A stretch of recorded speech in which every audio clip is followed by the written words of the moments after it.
Traffic STSPN. We're here with Coach Joey Hammer, head coach of Snohomish Panthers. How you doing, buddy? Doing well, doing very well. Beautiful, sunny out. Couldn't ask for anything more.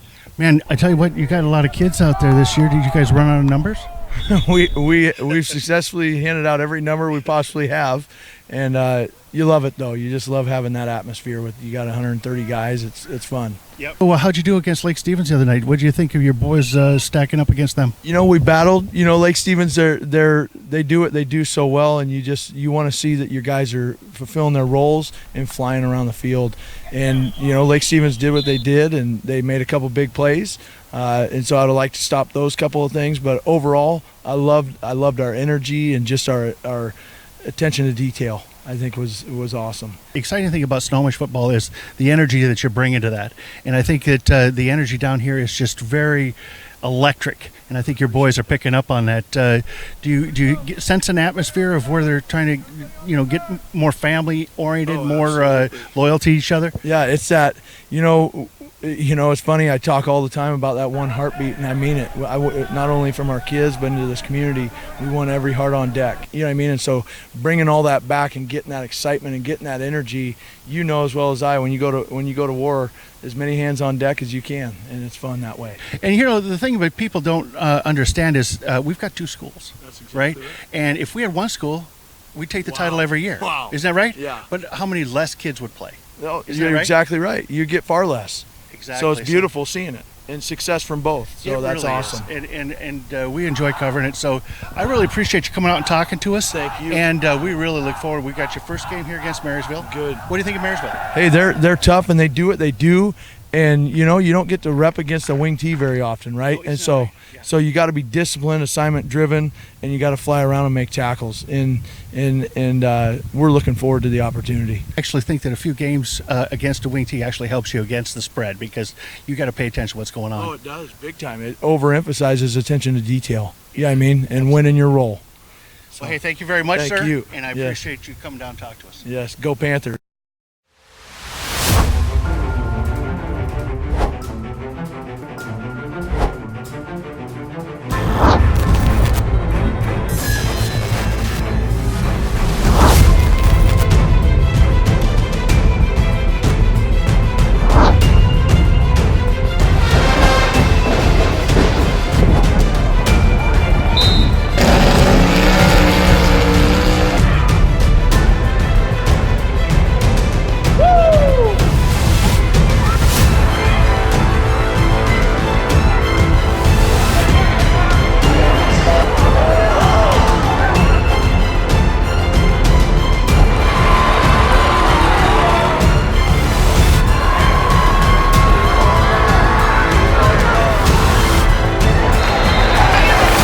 Right side is brought down for player of the game, senior libero Lauren Risky has control.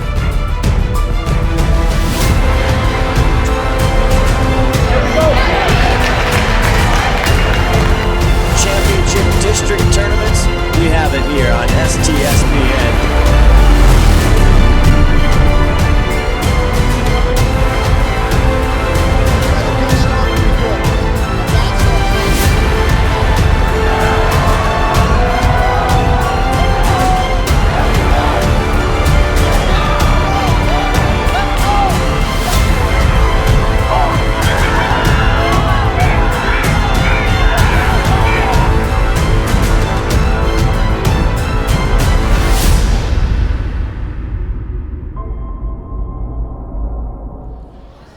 It's a beautiful night. Kids are back in school.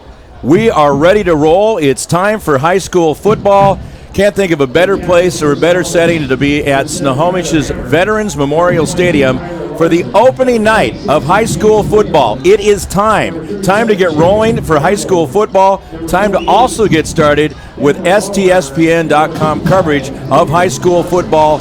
As we get started tonight, we begin not the sprint, but the marathon for a tremendous season of coverage of high school sports, now into its 10th season, STSPN.com. And we welcome you to tonight's matchup, 3A high school football between the Marysville-Pilchuck Tomahawks and the Snohomish Panthers here in Snohomish. It's a beautiful night. Weather won't be a factor as far as it being cold and windy and all that kind of stuff. We'll save that for later on when we get into the fall in October and that crisp weather starts kicking in for high school football. We are great and happy to have you here tonight. Grateful to have you tuning in. And I'm Mark Aucut, along with introducing a new member of the STSPN.com broadcast crew, Scott Ligo, who will join me, and we're going to get to know Scott. We're going to get to know about his background, and he's got a great football background, and also involved in different things to keep people on top of the safety of high school football and where it's going and the positive inroads that are being made. So we're very happy to have you here with us as the captains are meeting down at midfield right now, and we'll get set to see which direction the kickoff will be. As again, just a beautiful night for football here at Snohomish, and many, many memories of being here at Snohomish High School as these two teams meet up. So let's go and take a look at who we can thank as our sponsors, and we have a great list once again. STSPN's.com's presentation of Westco Conference Sports is presented by Speedway Chevrolet in Monroe.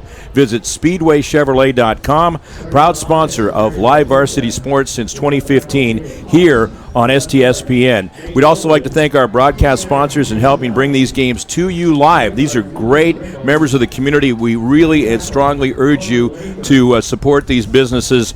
That would be longtime sponsor Fred's Rivertown Ale House, Restaurant and Bar, Snohomish sponsor here. That's where they are in Snohomish, and sponsoring all we do for 9 years. They've been on board for a long time. McDaniel's Do-It Center, Home and Garden, also right here in Snohomish, local. Sponsors since 2010, 9 years going into tonight's broadcast. G&S Heating, Cooling, and Electrical, serving Snohomish County. They are in Everett, sponsored since 2015. Adrenaline Fundraising, serving Snohomish County, just doing a fantastic job with that. We'll tell you more about them as we go along. They are in Everett and sponsor since 2016. And Gene Johnson Plumbing, serving Snohomish County and King County. New sponsor this season. Thank you, Gene. Welcome aboard. Welcome, and we look forward to having you on board for the ride all season long. And Scott, looks like we have it figured out here for the coin toss. We're going to bring you in to announce that. I see, but go ahead and say who's receiving, and we'll go from there. Marysville will be receiving the ball, and Snohomish will be kicking to the west. A little surprised. You would think that you'd have them kicking the other way, keep the sun out of their eyes. Yeah.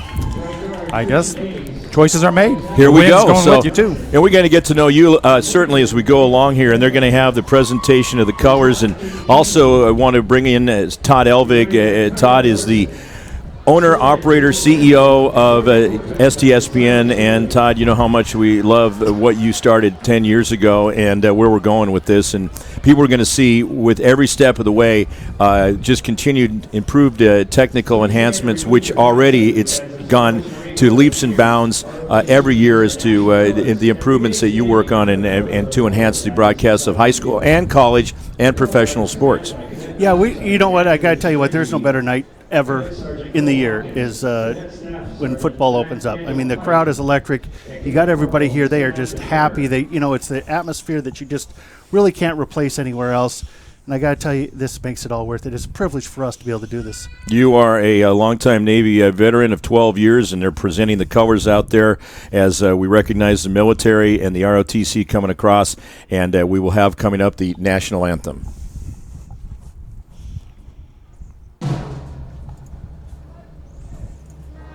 Did you know that Speedway Chevrolet is part of the Lee Johnson Auto family? That means 84 years of serving you the LJ way. Need a truck? We have the perfect truck to fit your needs. Half tons, 1 ton, 2-wheel drives, and 4-wheel drives. Our finance specialists are here to help you, whether you have good credit or bad credit. We're just off Highway 522 at West Main Street in Monroe. Lee Johnson Auto Family, the LJ way. We are all frustrated with the high cost of heating and cooling our homes. At GNS, we are completely changing the way you keep your home comfortable. Because we are Snohomish County's premier Lennox dealer, we can design a perfect system for you, one that will save you a lot of money on your utility bill. The Lennox Home Comfort System creates the ideal home environment. Enjoy innovation in every season with precise, quietly efficient Lennox heat pumps that keep your life simply perfect. Call GNS Heating, Cooling, and Electric today or visit us at gsheating.com.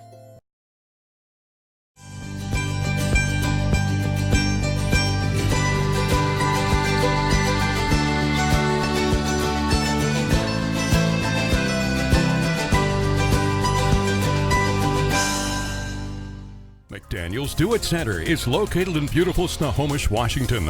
Locally owned and operated for over 40 years, they are proud to provide the Snohomish Valley with exceptional hardware, tools, lawn and garden, and sporting goods products. Their commitment to delivering legendary customer service and their outstanding employees continue to make McDaniel's the best and one of the most recognized Do It Best centers in the nation. Stop by and experience for yourself the difference between McDaniel's and the big box stores. Discover why so many people are choosing to shop at McDaniel's.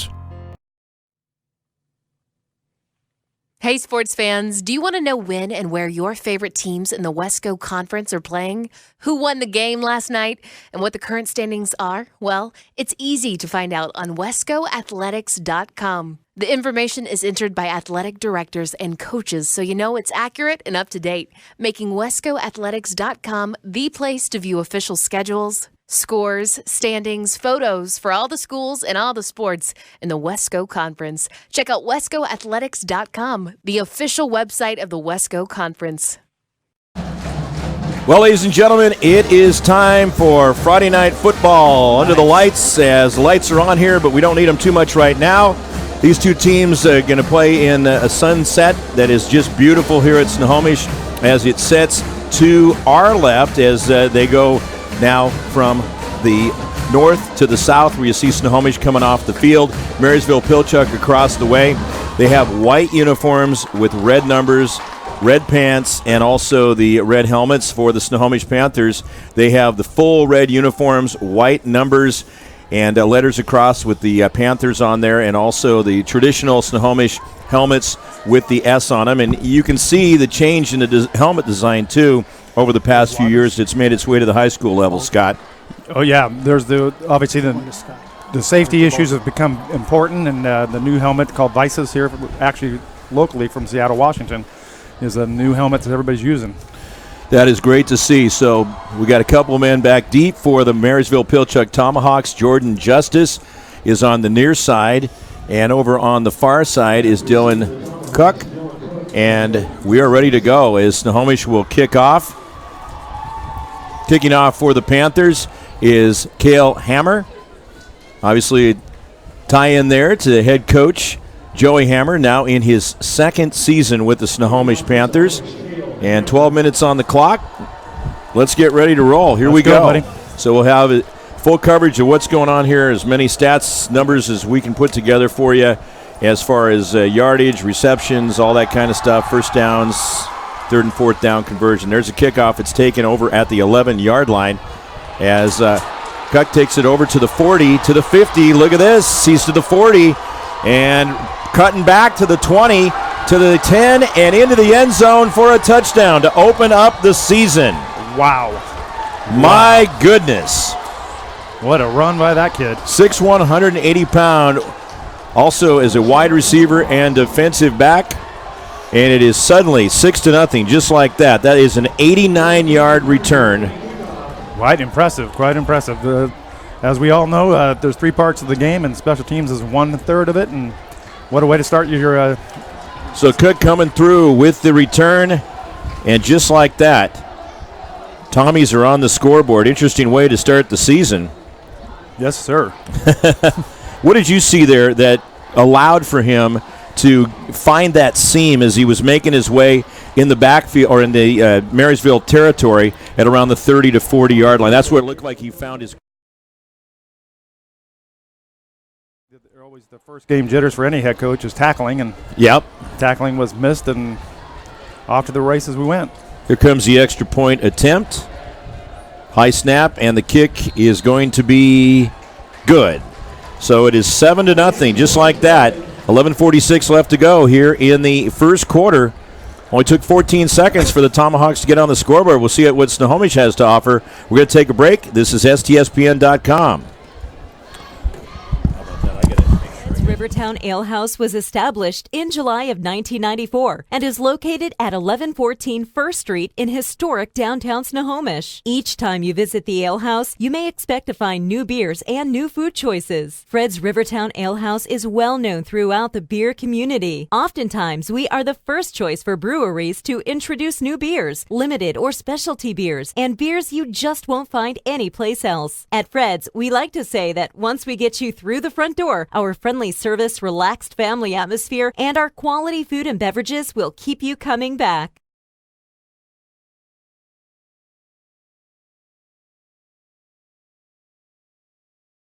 Season 89 yards for the touchdown for the Snohomish Panthers, or for the Marysville-Pilchuck Tomahawks, as the Panthers now will set up with their return men back deep, and the kickoff coming up. Extra point was good, so 7-0, 11:46 left to go here in the first quarter. Mark Aucut and Scott Ligo bringing you the action on STSPN.com. Wow, that was just electrifying. Unbelievable. And it can happen. I've seen that happen before. First play of the season. That's going to go pretty deep back there. Uh-oh. Bitterly's just kneeled. Oh, no. Touchback. Yeah, there you go. Automatic touchback. And that's going to, in high school, that's going to bring it out to the 20-yard line. Yes. And you've got, for Snohomish, going back that time, Jacob Brandvold chasing after the ball. So automatically to the 20, and we get to see Snohomish on offense for the first time. There we go. As usual, like I said earlier, special teams can be it's 1/3 of the game, and you look at the grabbing the ball and didn't get it. But in high school, the good thing about touchbacks. That's true. So here we go. Snohomish Panthers will set up, and we'll break down the formations and such as we go along in this game. At quarterback for the Panthers is Silas Streley. Fake on the handoff. He's going to go with the play action to the air, and that is going to be incomplete. Yeah, that was a pistol formation, tight end to the right, and they look like they tried to run a crossing pattern with the two receivers play action pass. Yeah, just a little bit long. The intended receiver that time for the Snohomish Panthers was Caden Keithley. Second down, 10 yards to go. The ball is at the 10-yard or the 20-yard line as they get set in between the hash marks. 7-0, Marysville-Pilchuck scoring right out the gate. Dylan Cook coming through with the return. There's a handoff over on the left side. He's not going anywhere. That's Tyler Larson. Larson with over 1,000 yards last year. Keep a close eye on him as he is a big threat for the Panthers and gets close to a yard on the play. Yeah, that was a power formation out of the pistol. They brought a fullback and brought him to the offset to the tight end side. Third down, 9 yards to go for the Panthers. At the near hash mark, one wide out on each side. A player set back in the slot. Man in motion, that is Keithley, kind of sauntering over to the right side. Ball in the air and too high. Incomplete that time. The intended receiver was Blake Pejnecker. That'll bring up fourth down for the Panthers as they go 3 and out, Scott. Yeah. And 10:54 left to go in the first quarter.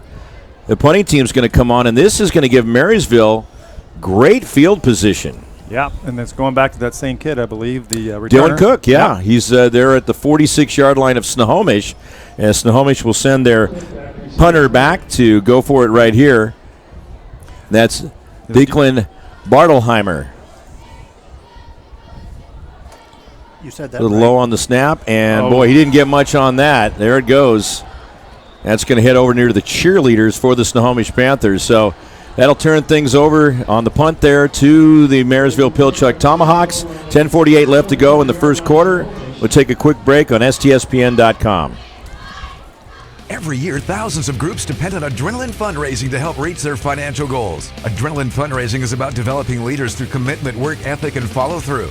Adrenaline has several products including gold cards, coupon books, cookie dough, donation programs, and many other options to help teams raise the funds needed for their programs. Adrenaline's new app called UpPay will help teams raise money while providing their supporters the ability to earn cash back on everyday purchases at places.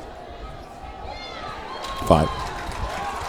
Welcome back, ladies and gentlemen, as the ball set at the 27-yard line for this first full offensive series by the Marysville-Pilchuck Tomahawks, and that time the give was to Dylan Carson. He is a 5'10", 170-pound running back, sophomore, gets 1 yard on it. Yeah, good looking back.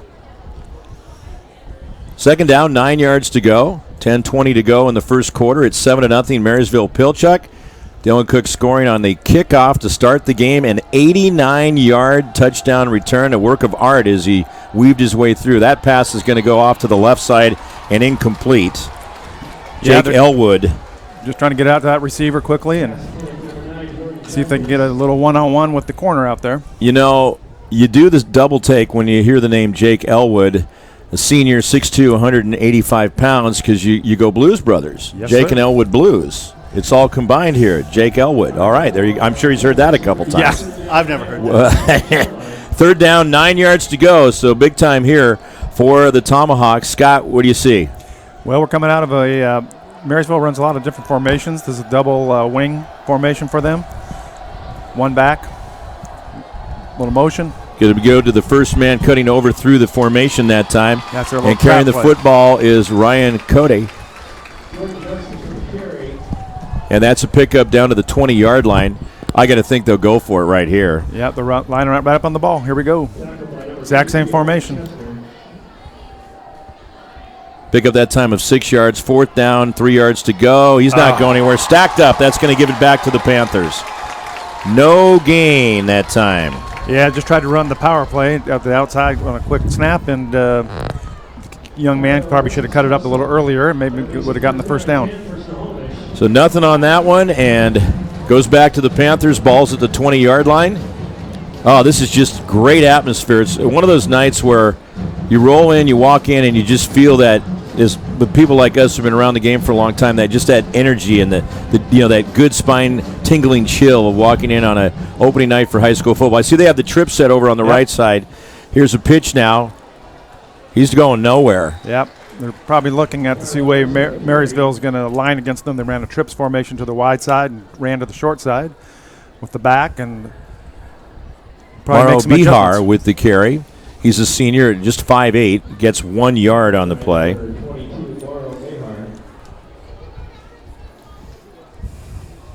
Second down and 9 yards to go.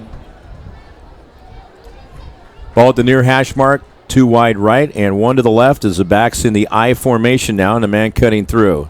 He'll get it. Ooh, that's trouble. That's trouble. He needs to. There we go. They're chasing it down, and they said like he was it's a forward pass. Yeah, forward pass right there. So that goes as incomplete. Yeah, it's incomplete. But you still got to cover it because you just don't know. Exactly. They call that a forward pass. Yes. Do you want to see this again? Roll it, Chief. What do you think? What do you think this is here? Let's just take a guess. Well, it's technically a handoff. It looks like, but but just that little toss thing makes it a forward pass. Back at the quarterback spot. Here we go, trips formation again. All right, so it's third down, 9 yards to go for the Panthers. See those 3 to the right side. Dropping back QB, and that's going to be a dump to the 25, 30, 35. Look at this. That pass is complete. Well done, little screenplay. Nice job. Got the guys to come up from Marysville to get upfield, and they just ran to the short side. Nice play. So they get the job done there, and that's a big, big gain right there of a total of 18 yards. First down, 10 yards to go as we see the Panthers get their first down of the game. First pass completion. Well, he's trying to grind it out. That's exactly what he's doing. Wow. He may have got the first down. It looks like he might have nudged forward, or it's going to be awfully close. Well, he's just bringing him down now. Second first down there for the Panthers. 8:28 to go in the first quarter. Tomahawks with a 7-0 lead as Snohomish trying to establish their offense with the pass first and then the run play. Fakes in. Well, another great-looking move right there. There's a flag on the field. That would be our first penalty flag of the game. Keithley carries the ball 8 yards. We'll see how they rule this one right here. I do want to mention the officials for the game. Referee Jim Carter, umpire Mike Shumway, linesman Jeff Shireman, line judge Jim Broughton, and back judge Don Lindner. And now those are some very familiar names up here. Jim Carter's been around quite a long time. So is Mike Shumway and Shireman. Those guys work together a lot. So what do we get on the call here? It was a holding. So you got the hold. That's going to take it back to the 40-yard line. So it will be 1st and 20 for the Panthers at their own 40. Moving the ball. They started this one out at the 20-yard line after stopping on the 4th down play. And here we go. Straight up the middle. Good running that time. Well, that would make Coach Armstrong happy. In the old days, that's a little trap play. Trey Larson. open. Larson carrying the football. And he gets 9 yards on that play. 20 yards for him so far in the game. Well, you got to wrap him up. You do. He's tough. Well, if you know anything about Snohomish football, you always know they have good backs and they're going to run hard. There we go. We got 2 in the backfield with the quarterback. And look at this. Pass over on the far side there. Nice hands. That's so important, too. Making that catch and not thinking about what you're going to do afterwards. Gets it done. Well, that running game has helped them. Now they're being able to run that play-action pass off that set. 8-yard completion.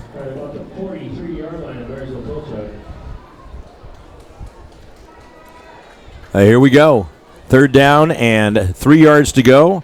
7:06 left to go in the first quarter. Lots of football here tonight at Snohomish High School as the sun going over to the west, of course, and creating just a perfect atmosphere out here. Getting the football that time, really going nowhere, getting stacked up is Larson. Yeah, they tried to run the trap play again, and Marysville ran it nice up front and stuffed the play. They're like nothing doing. Yeah. It brings up 4th down, a yard lost that time. Marysville brought in a big kid, number 71, to hopefully stop the run game here a little bit. 4th down and 4 yards to go for the Panthers. They will go for it. 2 wide left, 1 to the right, and nobody in the. Oh, there's one runner back in the backfield with the quarterback. Oh, quick kick. They're going to go with that punt right there as it's going to land at the 20. Take a great few bounces for the Panthers. How about that? Well down done. to the 5-yard line. That is beautiful. Smart-looking play as it turns out for him. And 6:04 to go in the first quarter. We're almost halfway through the first quarter as it's moved right along. 7-0 Tomahawks on top. That's kind of fun to throw that one out there and just see if you can catch him off guard. And that worked perfectly. I don't think he could have planned that any better. Well, always when you're kicking or you're not using your usual punter, that's, you're taking a risk, and the kid did a great job.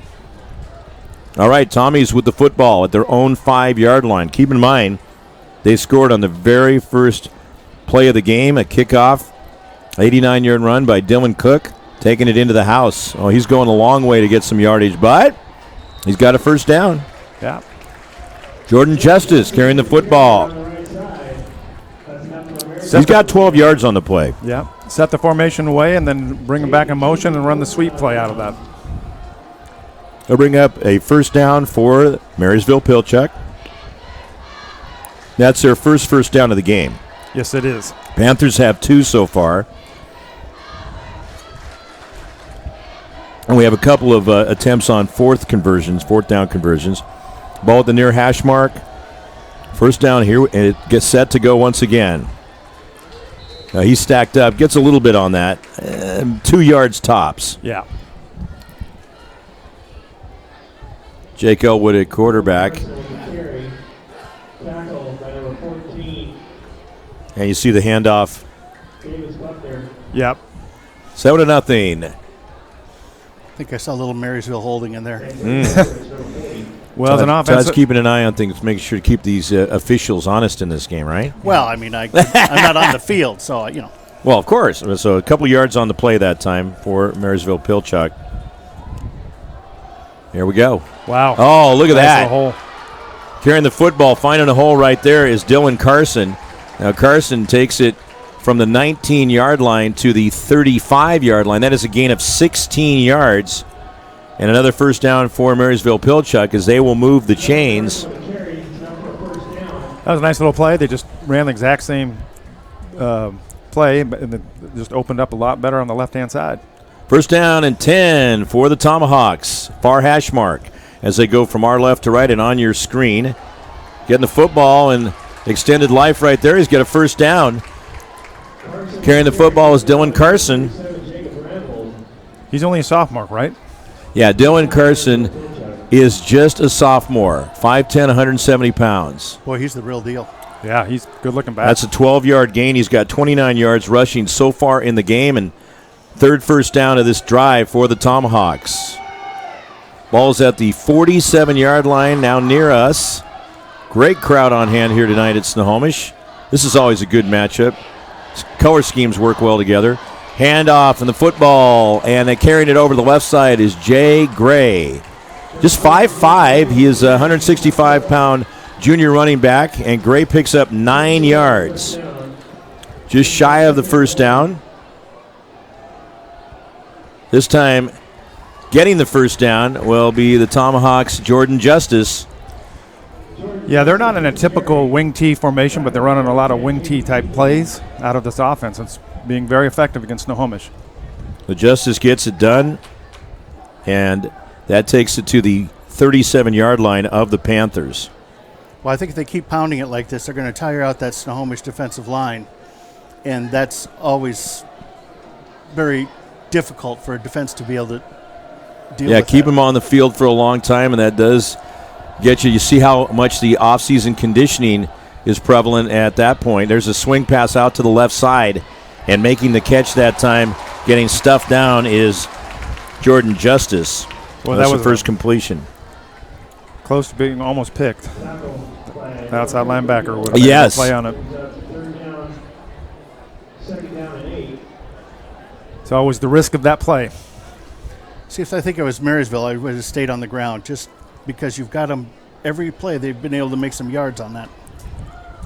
Second down, 8 yards to go. Ball is at the 35-yard line of Snohomish, 3:20 to go, as you see, ticking away.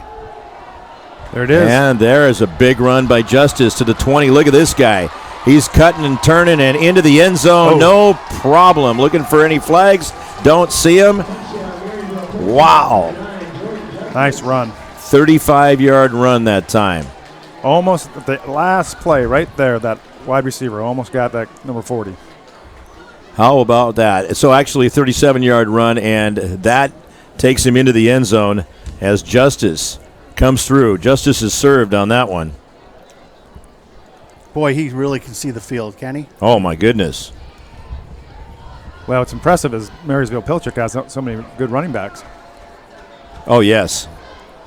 Well, that was one of the questions early in the season because last year, they had the double backs that was just spanking everybody. They didn't know if they're going to have somebody come back. Extra point is up. We heard a whistle, and it looks good. So coming through with the extra point for Marysville-Pilchuck is not 2019 National Baseball Hall of Fame inductee Edgar Martinez, but it's the other Edgar Martinez with the extra point, his second of the game. That's right.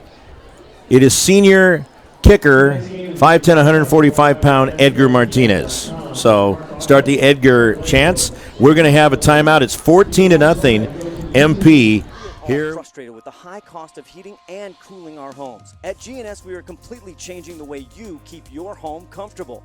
Our Mitsubishi electric cooling and heating system allows you to control the temperature in each room separately, all of which can be controlled from your smartphone or tablet. And because we are the mini split experts here in Washington, we can design a perfect system for you, one that will save you a lot of money on your utility bill. Call GNS Heating, Cooling, and Electrical today or visit us at gsheating.com. Well, how about this? 3:08 to go, first quarter, and the Tomahawks are on top, 14-0. 14-0 the score. Scored on the opening kickoff, and then the big long run that time of 37 yards for Justice. Ball is taken at the 10-yard line and moving forward up to the 30, and a little past that right there. Good return. Very good return. Good little height on there. A little. Yeah, you like to see that straight up the middle. He just kept bowling through there. Yeah. I have to apologize to our audience here. The down and distance and the snap clock aren't connected to the scoreboard for some reason, but we have everything else. Okay, 22-yard return. Not that I wanted to point that out. Here we go, Panthers. Straley at quarterback for Snohomish. One wide on each side as the Panthers get set to get this drive going. Handoff, he's not going to go anywhere. Stacked up. Yeah, trying to run the power pistol and brought that fullback across the formation, and just nothing on the weak side over there. James Williamson with the carry and doesn't get but a yard on that one. Again, thank you to all of our wonderful sponsors, and we'll run them down again as we go through the evening. Presenting sponsors, Speedway Chevrolet in Monroe. Visit speedwaychevrolet.com, and they've been on for several years, and that's a great establishment over there in Monroe. Back in the shotgun to the air, left side. What are we going to have? Picked. Russell. See how they determine this one. They're giving it to Snohomish. They're going to give it to Snohomish. Is the guy having his hands on it first? Was Jordan Velasquez. And then ending up with the football for the Panthers is Jacob Brandvold. That was quite a play by that receiver. Great yardage that time. Moral of the story there is just keep fighting. So that was from the 33-yard line of Snohomish all the way down to the Marysville-Pilchuck 34. Handoff, and it goes this time for the Panthers. 26. Carrying the football for Snohomish that time was, once again, James Williamson.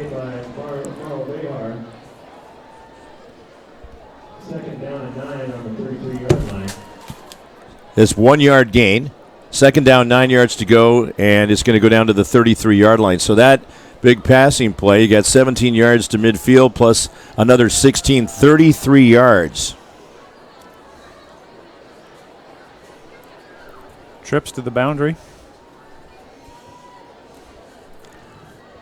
Quick pass. Over on the left side.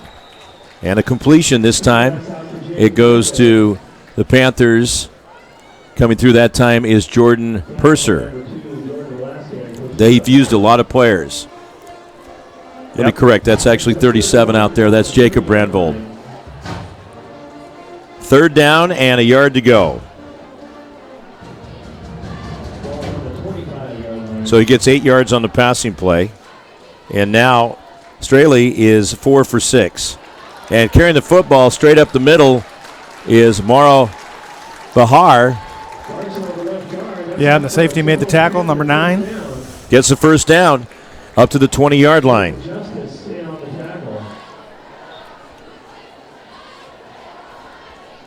First down, 10 yards to go for the Panthers. They'll move it actually to the 19-yard line.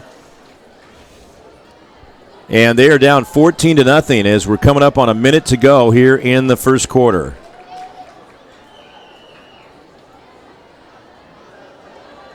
Nice that rollout. See if he finds some real estate. That works a little bit for him. Yep. As he get about 4 yards there and wanted to turn the corner, but it looked like Marysville-Pilchuck had that shut off pretty well. They did a great job there. Straley carrying the football for the first time in the game, and he picks up 3 yards. It is second down, 7 yards to go. Down to the 16-yard line as the Panthers trying to keep inching closer and closer to try to get on the scoreboard. I don't think they had any idea they'd be down 14-0 at this juncture in the game. Keeping the football is Straley, and he is getting it inside the 10-yard line to the 8-yard line, and that's enough for a first down. Oh, counterplay right there. 9-yard gain. Yeah. A couple carries for him for 12 yards. And they'll set the chains once again. Panthers now with 5 first downs in this game. Marysville-Pilchuck with 4. Do we add one more? 6 now. First and goal. Ball is at the 8-yard line. This is when it gets really exciting. Look at that. Straight ahead. Taking it right up the middle and in for the touchdown for Snohomish. Mauro Bahar, a senior at 5'8", he found the hole and takes it right up the middle.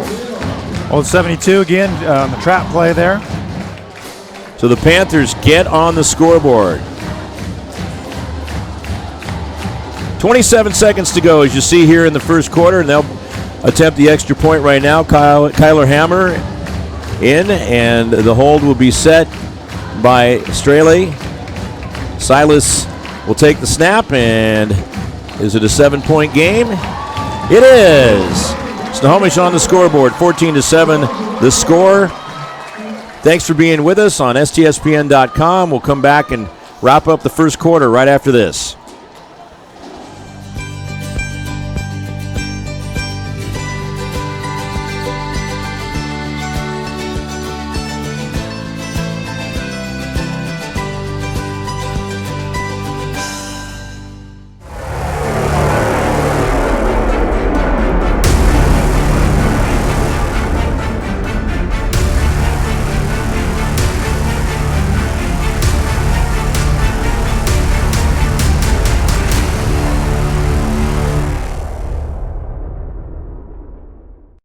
Only 7-7. Is that the final? No, that's. I was going to say no. But still. Welcome back, ladies and gentlemen. 27 seconds to go here in the first quarter. What was that score you were flashing me there, Scott? The Boise State game, I thought it'd be way bigger score for Boise, but at halftime it's 7-7 against the thundering herd of Marshall. Yes. That's kind of hard to figure right there. Mark Aucut, Scott Ligo bringing you the action. This is opening night for STSPN for us. We begin not a sprint but a marathon tonight, and we got a lot of games that'll be coming your way. I'll tell you, Todd, looking at just what we have for the fall, taking us for just 2 months out to November 8th. I mean, you have got a lot of games scheduled for not just football but soccer and volleyball as well. That is fantastic. Taken at the 8-yard line. And tripped up. Well, gets a decent gain, though. Yeah. Out to the 27. That's a 19-yard gain. We got a final here, and that would have been at Edmonds District Stadium. Glacier Peak with a 35-14 win over Edmonds Woodway. Glacier Peak 35, Edmonds Woodway 14. Speedway Chevrolet scoring update brought to you. It's a good win for GP. Yeah. Well, if you're over to my right over here, every win's a great win for GP, who Todd's son, a star over there for several years and advancing to George Fox University. Oh, up in the air and bobbled around. That's going to go as incomplete. Jake Elwood now is 2 for 4. And it is a 7-point game. Yeah, I was trying to get the fade there, first down, and maybe catch him off guard. Now brings up a second down as the ball is at the 26-yard line. Good kickoff return to get Marysville-Pilchuck in decent field position over at the far hash mark. Now this is where Snohomish really needs to dig in and, after scoring, take some of that offensive momentum away from Marysville-Pilchuck. Keeping the football is Jordan Justice, and Jordan does a good job. Gonna be a little short. Yeah, takes it out just inside the 36-yard line. Yeah, I don't know about that. Looks like he's got 4 carries for 29 yards, and it looks like time has run out here in the first quarter. So we are through one quarter here at Snohomish's Veterans Memorial Stadium. Mark Aucut, Scott Ligo, and Todd Elvig bringing you the action on STSPN. And our score going into the second quarter is Marysville-Pilchuck 14, Snohomish 7. It's opening night. Snohomish County Western Conference football. Great to have you here. We'll be back with quarter number 2.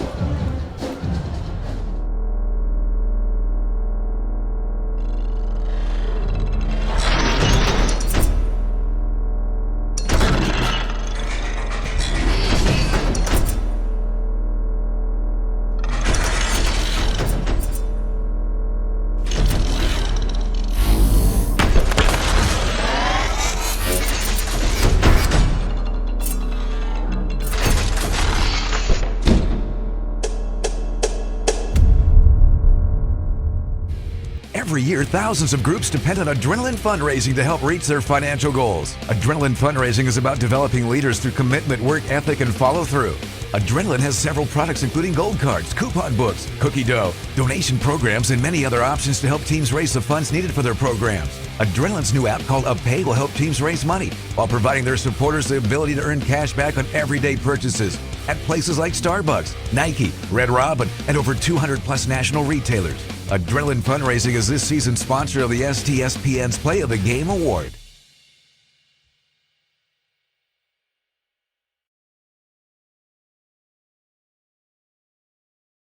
Underway once again. Second quarter action. Straight up the middle. Look at that run. Out the trap, and well done again. It's hard to read that letter. Was that Justice again? I believe it was. Yes, it was. It's all scrunched up. I thought that was him. So he's going to get it all the way up for, looks like, another first down. Yes. 41 yards for him on 5 carries. Third down, make that first down. They haven't flipped it over. First down and 10 yards to go. They're getting the down marker, finally caught up. Oh, boy. Oh, wow. Over on the left side. Look at this. Turning on the Jets. Takes it from the 47-yard line. That was a great-looking run right there with the ball. Dylan Cook, who scored on that. I saw a flag. Yeah, there it is right there. Well, that's going to bring it back. That was a sweet-looking play, but what do you think we got coming? We got another hold? I believe. I'm pretty sure it's a hold.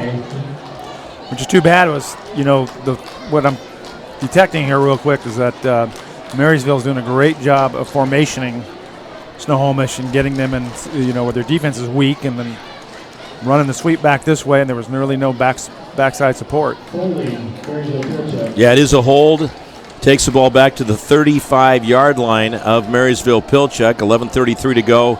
Second quarter action on opening night on STSPN.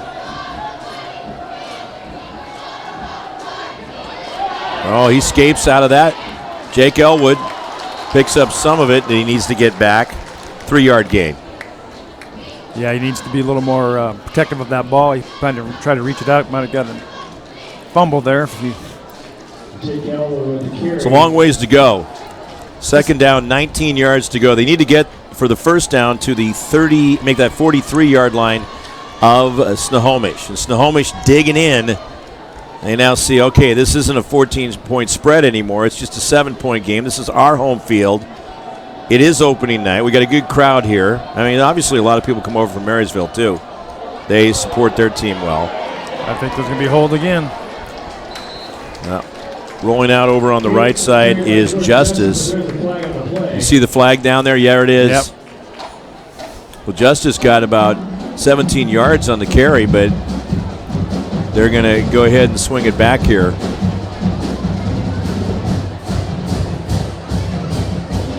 It is a hold. Now, this back them up quite a ways, practically to Speedway Chevrolet in Monroe. So, takes the ball back. Let's just march off here. And remember, they have to get to the 43-yard line of Snohomish. There already was sitting at, it's going to be second down, according to what's on the board right now. They haven't marched it off yet, but they have the math up on the board. Second down and 33 yards to go. That's 99 feet. That's a ways. Yeah, well, just look on your chart and see where your second 33 play is.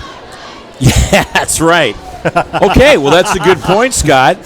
What do you do, that's Coach, good. In this instance here? You're back this far. How do you dig out of this hole? You just, at this point, you just try to get at least, hopefully 10 yards and try to work from there. Now, he's not getting much on that one. He got a couple yards. That's Justice. The tough situation here is, to be quite frank and honest with you, is the way it's gone backwards. Now the Snohomish is going to flip the field. Oh, yeah. Where they had it originally, Marysville had the field heading towards the 50. Yeah, well, Marysville on that after the first series by the Panthers got great field position on a really weak punt. They were at the 27-yard line, yeah, and they were able to score. Here we go. Under 10 minutes to go. Over at the far hash mark. And not much there.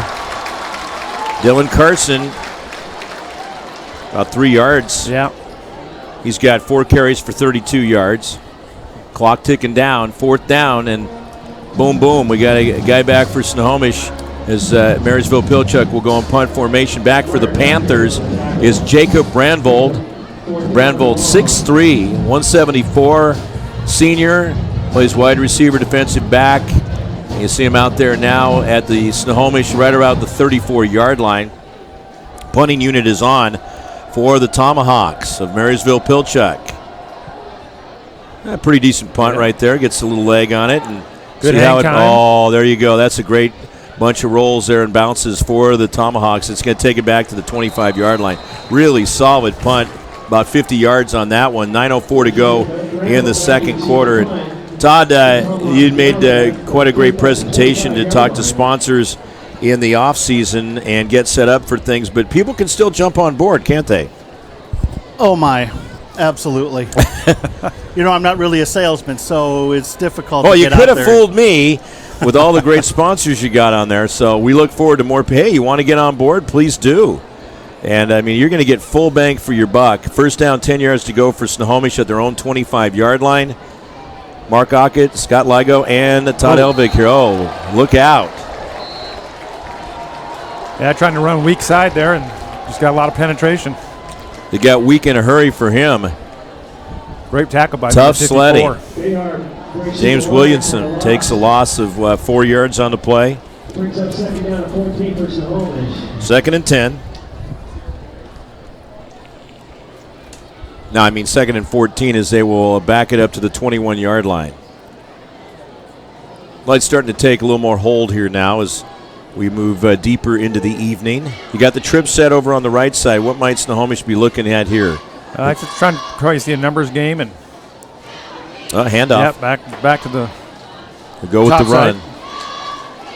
Tyler Larson handling the football, and he gets 6 yards on the play. Have Larson for 5 carries, and it looks like 25 yards.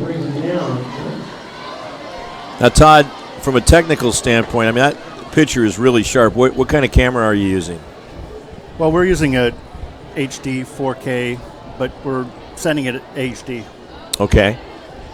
Pretty high end. We may need an interpreter if I we wouldn't go too deep into that exactly stuff. what kind of camera it is. No, it's just a great-looking picture. 3rd down, 8 yards to go. Going to the air. He's got him. Over on the left side. That's completion. Great route running there. What they do is they just run basically to the sticks, get past them and turn, and everybody turns at one time, and he just makes a decision who to throw it to. Straley is 5 for 7 in passing, and he finds what's turning out to be one of his favorite receivers, if not his favorite receiver in the game for the Panthers that time. Coming through with the catch is Jacob Brentfold. First down, 10 yards to go. Oh, rolling out to the right side. Heavy pursuit on, and he's just going to end up going out of bounds. What was he looking for there? He was looking for basically the tight end to coming across under drag, under route right there, right in his face. But Marysville does a nice job of flowing with it and taking away that route, which is hard to do in high school because a lot of kids don't understand the concept of moving with the quarterback. Mm-hmm. Actually doesn't lose anything on it. Nope. So it's going to now, I guess they have 2nd and 11 up on the board, but it's actually 2nd and 10. We got to get that. The guy, okay, they'll mark it back a yard. Yeah. So we got to get that marker guy to get. He's in the early season ritual. We all go through that. Although I'm feeling pretty comfortable. How you feeling tonight? I'm feeling good. I like this. This is a lot of fun. Appreciate we got the scouting report that you were available, a free agent. So we went through your agent and your agency, and we were able to strike a deal, and we're glad we were able to bring you on board. Now, through the season, you might hear Luke Windsor with me. We've worked together since 2012, but if Luke is not available, then Scott will be able to do a great job like he's doing tonight, and we'll give you a chance to say hi to some people, too, there, Scott. That's all included in the package. There we go. 3rd down, 8 yards to go. Oh, that's deflected.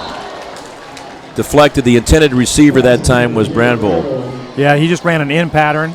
The hole was there, and just lost concentration a little bit back to the back shoulder, but good, decent throw from the quarterback.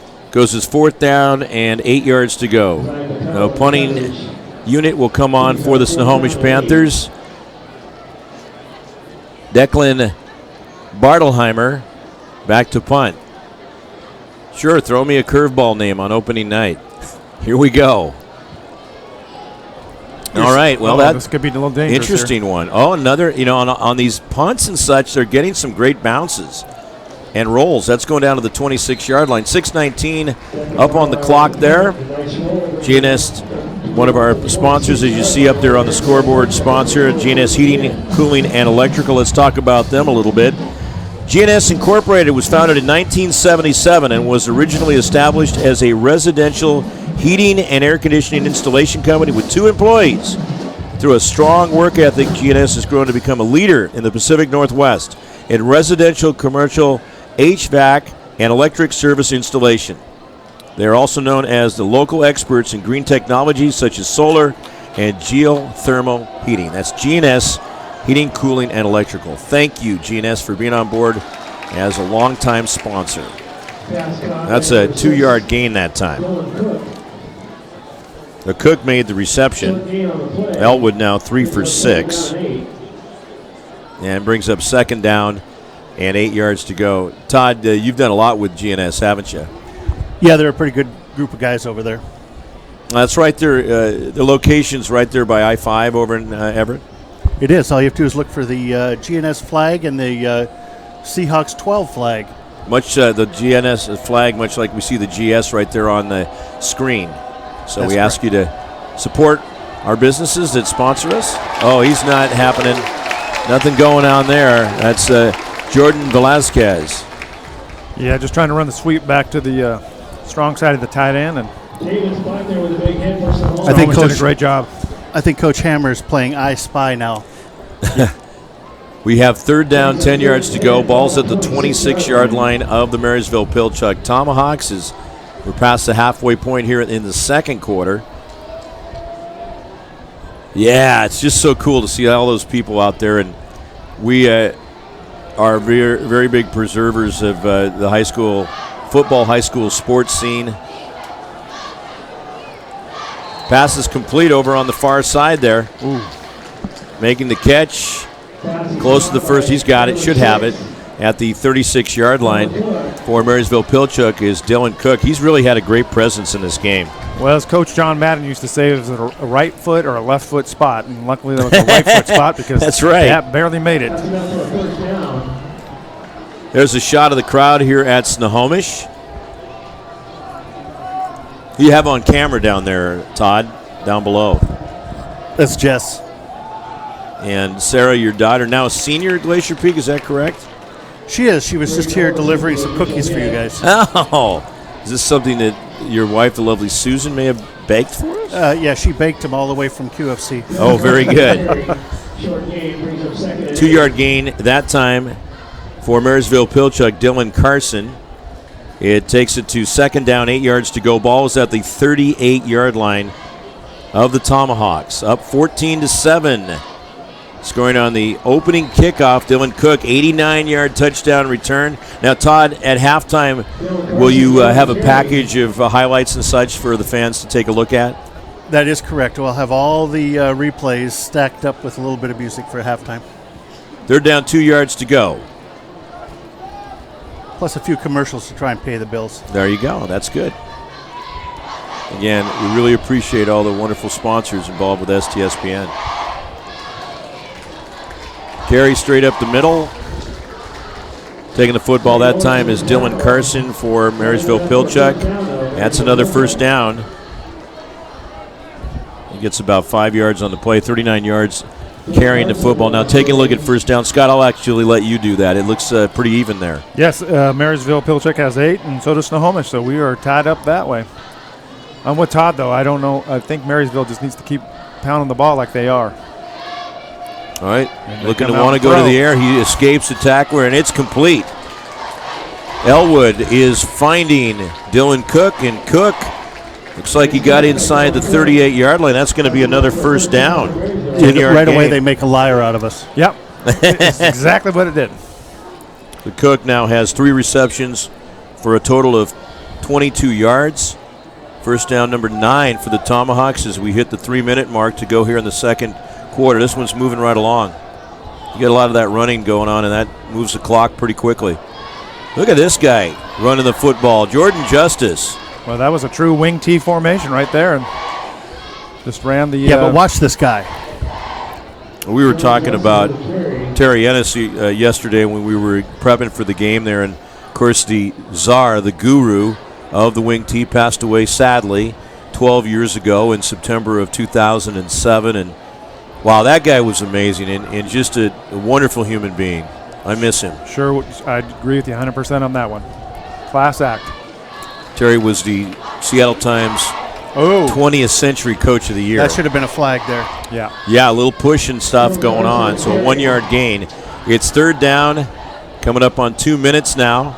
Can the Tommies punch it in? Snohomish trying to get the wall built and not have that happen.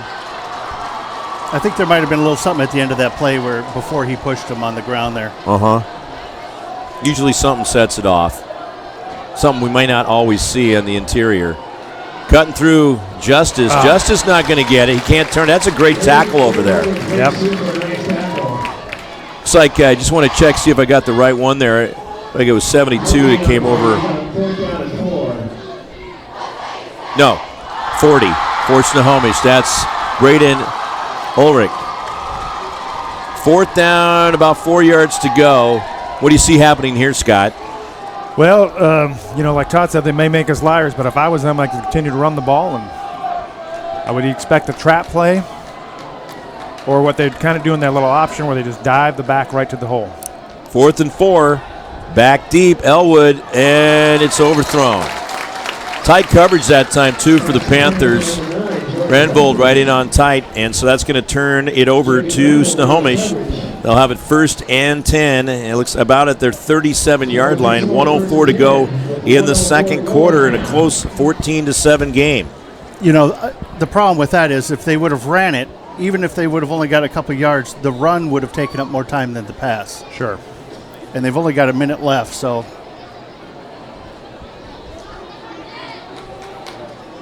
Set to go. Closer to the 38 now as they reset it just inside. Trying to find running room. Bounces off a couple and gets 3 yards that time. Bring up second down and the clock moving.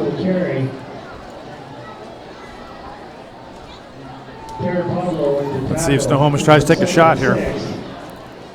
2nd and 7. Going to the air. And the pass is complete coming through Bramvold.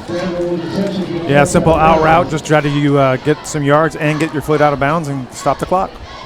I have the quarterback for Snohomish now sitting at, that's Straley. He's sitting at 7 for 9 in passing. Third down, 1 yard to go. I think the cameraman was checking his texts. Got to set the rule down on that, man. Have I been busted a few times on that in work situations? All right, self-policing. 2 on the right, 1 on the left, and 1 back behind the quarterback. He's not going anywhere. Down goes Larson, not Frazier. They were trying to run the counter trade play out of the pistol. In the Cardinal sin, they got penetration from the Marysville defensive tackle. 4th down and about a yard to go. Hey, we got a timeout on the field. This is the first timeout used by either team. The Panthers are going to call a timeout with 34 seconds left to go in the second quarter. Let's take a quick timeout as well. This is STSPN.com. Did you know that Speedway Chevrolet is part of the Lee Johnson Auto family? That means 84 years of serving you the LJ way. Need a truck? We have the perfect truck to fit your needs. Half tons, 1 ton, 2-wheel drives, and 4-wheel drives. Our finance specialists are here to help you, whether you have good credit or bad credit. We're just off Highway 522 at West Main Street in Monroe. Lee Johnson Auto Family, the LJ way. McDaniel's Do It Center is located in beautiful Snohomish, Washington. Locally owned and operated for over 40 years, they are proud to provide the Snohomish Valley with exceptional hardware, tools, lawn and garden, and sporting goods products. Their commitment to delivering legendary customer service and their outstanding employees continue to make McDaniel's the 4th down and 2. Can the Panthers get the first down conversion? No. That's a great stop. Yeah, they tried to run the quarterback follow. He follows the back right through there, try to basically an ISO play. And Marysville did a great job filling the hole. I'll tell you, it's one of those, do you feel lucky? Well, do you? See if Marysville-Pilchuck has a little luck and right strategy going their direction. They got good field position, 30 seconds to go. Anything can happen. And Snohomish is going to have to get their defense all set on the field. Looks like they need to get the right guy out there, and here he comes. for the Panthers. Yeah, I'd try to get the ball to Cook right down here on the bottom. Cook is wide to the left. Elwood going that direction. What's going to happen here? That's overthrown past them both too far, and the coverage man for the Panthers is Hunter Philibom. Takes 6 seconds off the clock. It is second down. I don't think he's a deep guy. No. Sometimes you find these things out during the game itself. Well, first game of the season. Yeah, I mean, there's Nobody a lot knows. that you don't know. That's just exactly it. Everything's fresh. Second down. 10 big ones. Elwood goes, he wants that side again, and same outcome. It looked like we just saw deja vu right there. Well, the interesting thing I would say was Snohomish is going to play deep. They're going to play basically cover 3 look, and what I would do is just run a shorter route and taking advantage of what they're going to do. They're going to stay deep, throw something short. Yeah, throw something short and just kind of chip away at it.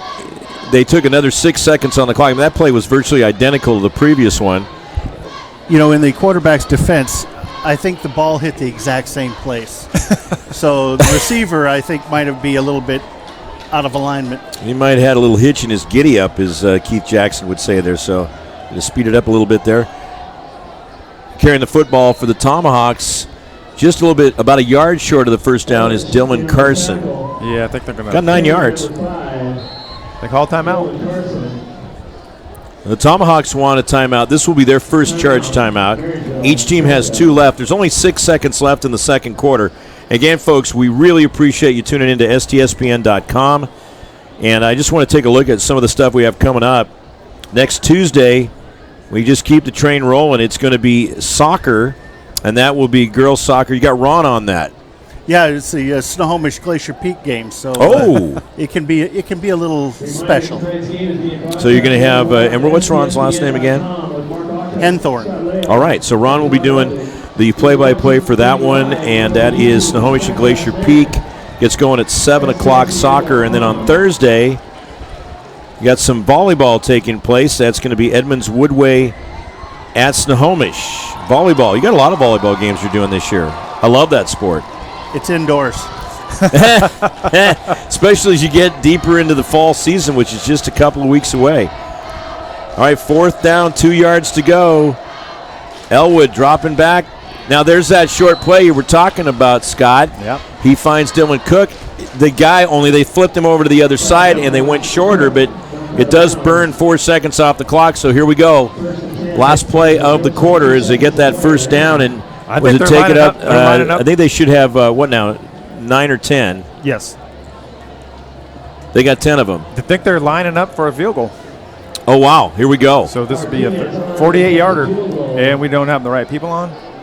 48-yard, and they got to get a guy off the field. They might have to burn another timeout here. I think that's what they are going to have to do. Yep. And there's the call for the timeout for Marysville-Pilchuck. 2 seconds left in the second quarter, and lining up for a 48-yarder, at least before the timeout. We'll see if that's what holds here when they come back from the timeout. We just want to keep it here, Todd? Sure. So let me check and see what else we have coming up on STSPN next week. So the 13th, Friday the 13th, how about this? Will Snohomish get lucky on Friday the 13th for the first time in football against Glacier Peak? They have never beat them. Well, Glacier Peak came on board in 2008, is that correct? So this would be the 12th season. Now, I don't think they met every year early on. No, I think they started like 2011 or 2012. Yeah. And Glacier Peak's won them all. Will that change, especially with as good as Snohomish is this year? And Glacier Peak is always tough. Here we go, 48-yarder. This is Edgar Martinez. High snap. It's a line drive. Going to come short there is Edgar. Edgar will miss on the kick, and that is taking it to halftime. So we go into halftime with Marysville-Pilchuck leading Snohomish 14-7. It's the same score as what we had at the end of the first quarter. Scott, just a couple of thoughts before we go to halftime as these two teams come off. We got a close ball game. It's anybody's game. Absolutely. I think that both teams have shown they can run the ball effectively, and I would continue on that path and make some halftime adjustments. And obviously, as we've seen in this game, that special teams is a big part of the game. So, anything can happen. I mean, try a 48-yard field goal in high schools. Did somebody get a piece of that one at all? It just looked like it came out of there a little flat. No, I think the snap was a little high, so he couldn't get it down soon enough. That's a good point right there. Yeah. So, all right, folks, we're going to take a break here at halftime, and we'll come back, Todd, with the halftime highlights then. That's correct. Okay, and we'll keep you on the field, or we'll have some things to be showing here at halftime. Mark Aucut, Scott Ligo, Todd Elvig, and our crew here taking care of you from the production end. It's halftime opening night here at Snohomish's Veterans Memorial Stadium. The Marysville-Pilchuck Tomahawks lead the Snohomish Panthers 14-7. Perfect football opening night environment as the sun is going a nice red sky over to the west. Still a little light out here. By the time we come back, it'll be a little darker. That might be a little bit of an extra element going into the second half. But again, 14-7 Tomahawks. We'll be back in about 10 minutes or so. Stay tuned.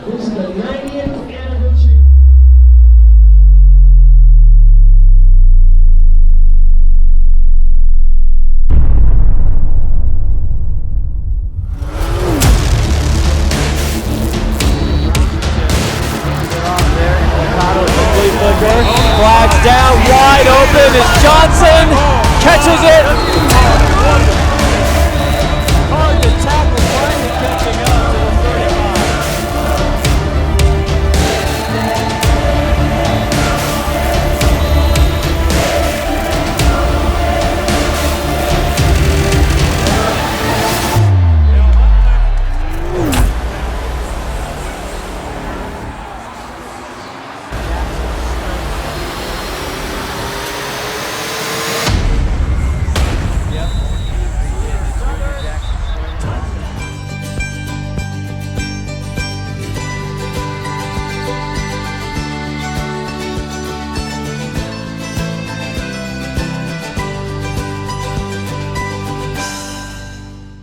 Rivertown Ale House was established in July of 1994 and is located at 1114 First Street in historic downtown Snohomish. Each time you visit the ale house, you may expect to find new beers and new food choices. Fred's Rivertown Ale House is well known throughout the beer community. Oftentimes, we are the first choice for breweries to introduce new beers, limited or specialty beers, and beers you just won't find anyplace else. At Fred's, we like to say that once we get you through the front door, our friendly service, relaxed family cost of heating and cooling our homes. At GNS, we are completely changing the way you keep your home comfortable. Our Mitsubishi electric cooling and heating system allows you to control the temperature in each room separately, all of which can be controlled from your smartphone or tablet. And because we are the mini split experts here in Washington, we can design a perfect system for you, one that will save you a lot of money on your utility bill. Call GNS Heating, Cooling, and Electrical today or visit us at gsheating.com.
know that Speedway Chevrolet is part of the Lee Johnson Auto family? That means 84 years of serving you the LJ way.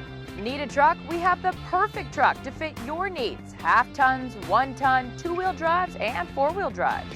Our finance specialists are here to help you, whether you have good credit or bad credit. We're just off Highway 522 at West Main Street in Monroe.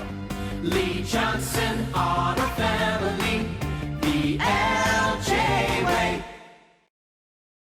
McDaniel's Do It Center is located in beautiful Snohomish, Washington. Locally owned and operated for over 40 years, they are proud to provide the Snohomish Valley with exceptional hardware, tools, lawn and garden, and sporting goods products. Their commitment to delivering legendary customer service and their outstanding employees continue to make McDaniel's the best and one of the most recognized Do It Best centers in the nation. Stop by and experience for yourself the difference between McDaniel's and the big box stores. Discover why so many people are choosing to shop at McDaniel's.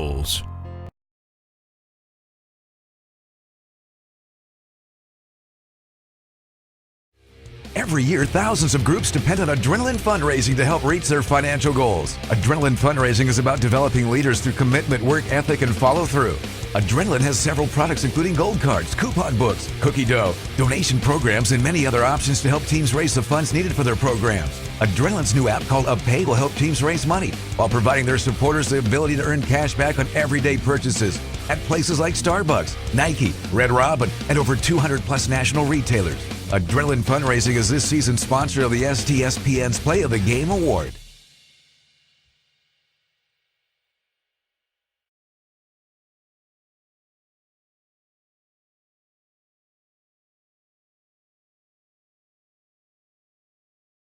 We are all frustrated with the high cost of heating and cooling our homes. At GNS, we are completely changing the way you keep your home comfortable. Because we are Snohomish County's premier Lennox dealer, we can design a perfect system for you, one that will save you a lot of money on your utility bill. The Lennox Home Comfort System creates the ideal home environment. Enjoy innovation in every season with precise, quietly efficient Lennox heat pumps that keep your life simply perfect. Call GNS Heating, Cooling, and Electric today or visit us at gsheating.com. McDaniel's Do It Center is located in beautiful Snohomish, Washington. Locally owned and operated for over 40 years, they are proud to provide the Snohomish Valley with exceptional hardware, tools, lawn and garden, and sporting goods products. Their commitment to delivering legendary customer service and their outstanding employees continue to make McDaniel's the best and one of the most recognized Do It Best centers in the nation. Stop by and experience for yourself the difference between McDaniel's and the big box stores. Discover why so many people are choosing to shop at McDaniel's.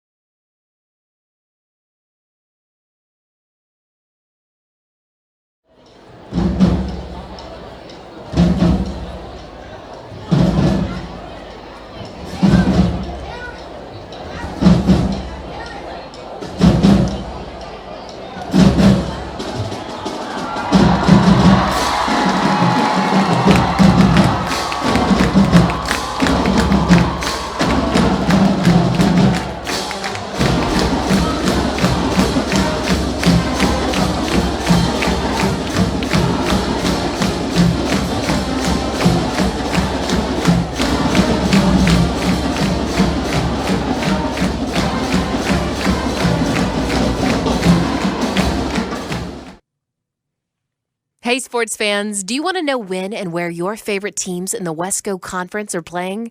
Who won the game last night?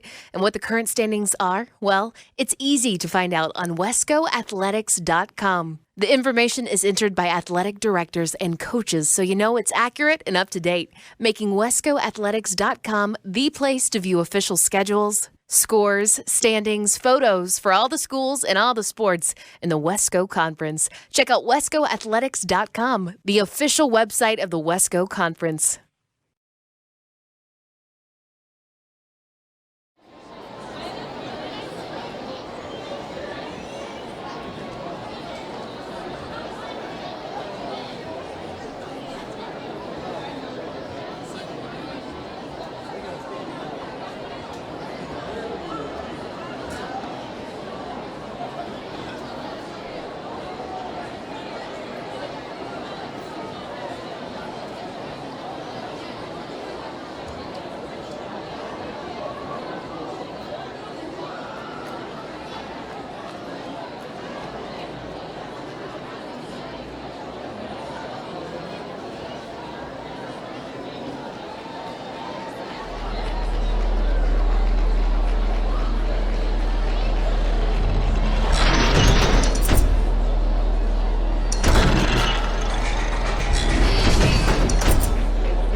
Here we are. We welcome you back to Snohomish's Veterans Memorial Stadium. I'm Mark Aucut, along with Scott Ligo and Todd Elvig. Scott, how you feeling after your first half of broadcasting a high school football game? Doing all right? Well, you brought me along nice and slowly with the wheels on the training wheels, and so it feels good. I'm enjoying it. I love it. It's fun to be watching Friday Night Lights football and just enjoying high school football. It really is Friday Night Lights right now. It's that time of night. We just see a little light over to the west side there, but the days are getting shorter now, 8:15, and it's starting to get pretty dark out there. And so, here we go with the start of the season, the start of the second half. It's 14-7, Marysville-Pilchuck. They got on the scoreboard with an 89-yard kickoff return by Dylan Cook right off the bat, right off the kickoff of the game. And then there's another touchdown for them. Jordan Justice coming through from 37 yards out. Also in that first quarter, 3:08 to go. And Snohomish was able to get on the scoreboard in the first quarter. 27 seconds to go right up the middle. Maro Bahar coming through, making it 14-7. And the Tomahawks will kick off. Strong kick taken at the 12-yard line. Over on the far right side, that's also the punter for Snohomish there. And getting the football is Bartelheimer. Good return. Good return to the 30-yard line. There is where Snohomish will get started. And so we begin the second half, and the Panthers down by 7, opening night, good crowd. So where do they go? What do they try to run here to start things off, do you think? I think you just got to go back to what you're doing in the beginning and run the ball and get a good game plan. I mean, you're only down by 7. It's not like you got to come roaring back by 35 down or something. Trip set to the left side. Straley with the pitch. And that is actually going to be a little lost, or maybe forward progress will take him back to the original line of scrimmage. Carrying the football that time, Tyler Larson. You have Larson for 6 carries and 25 yards in the game. I just really like how Marysville flies to the ball. Yeah, they've been really assertive and on it in this game. Ball was at the near hash mark to us. 2 to the right, 1 to the left, and the snap. Well, Straley's going to keep the football. He's going to lose a yard. Yeah, they've got some good kids. The number 2 and 6, their corners are good-looking kids. The free safety, number 9, is a really good-looking kid. Want to mention our presenting sponsor again. That is Speedway Chevrolet in Monroe. Make sure to visit SpeedwayChevrolet.com. They got a great selection of vehicles over there in Monroe to serve your needs and get you whatever shape, size vehicle you want there, fuel efficiency, you name it. Yeah, go in and see Rick, the sales manager, and say, hey, STSPN said come over for a little discount. Oh, there you go. Rick, the sales manager over at Speedway Chevrolet. They'll look out for it. You got it. That is picked off. For Marysville-Pilchuck, coming through with the pick that time is Taryn Pablo, 5'10", 180-pound inside linebacker, a senior. And how about, that's interesting. That takes it to the 28-yard line, and that's where the Tomahawks get going. That's a huge turnover. Absolutely. Well, they were trying to run that screenplay again, and he sniffed it out. It's a great job on him. Well, that was like a tip play because he really was paying attention. He tipped it and, while falling, caught it. Yes. Yeah, that was some athleticism there to stay with it. You don't always see that. Stacked up. Or he kept, look at that. Second back through. As he kept carrying the football and finds that hole, turns the corner. Big run over to the right side. Jordan Justice with the football. And, man, that's a great run right there. Absolutely. So he takes it from the 28-yard line all the way over to the 8-yard line. 20-yard gain. Justice is putting together a nice game. He's got back. 8 carries, 67 yards unofficially. First and goal, Tomahawks trying to increase their lead. Neither team has scored since the first quarter. So a 0-0 second quarter. Just clicking under the 10-minute mark.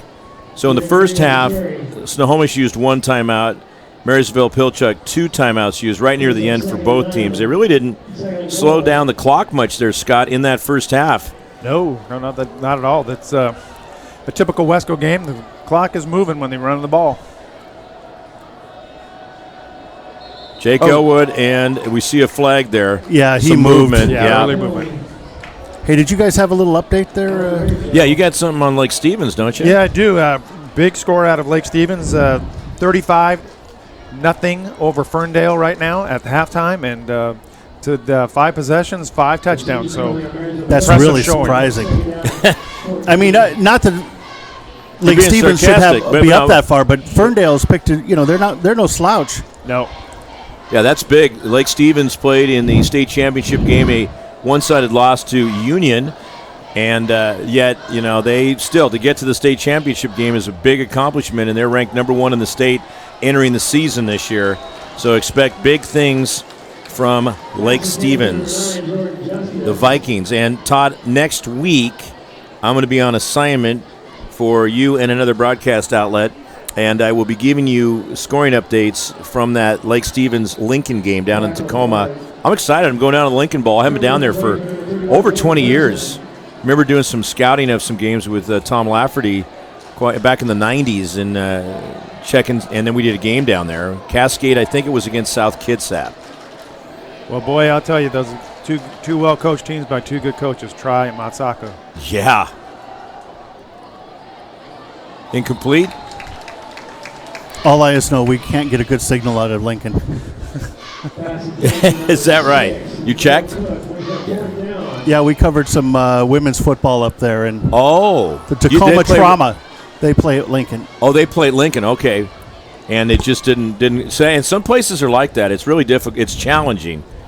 We got 4th down here, and Marysville-Pilchuck is going to bring on their kicking unit. 31-yard try. Yeah, 31. Edgar Martinez attempted a 48 earlier and was short by about 10 yards. A lot closer this time around. Let's see. High snap again. That happened before, but he drills it. Yeah. Good job. So, great timing. Well, they capitalized on that fumble, and so that's going to make it now 17-7. And looking at the clock, 9 minutes exactly left. Let's take a timeout as they'll get set to kick off to the Snohomish Panthers. 17-7, Marysville-Pilchuck on top.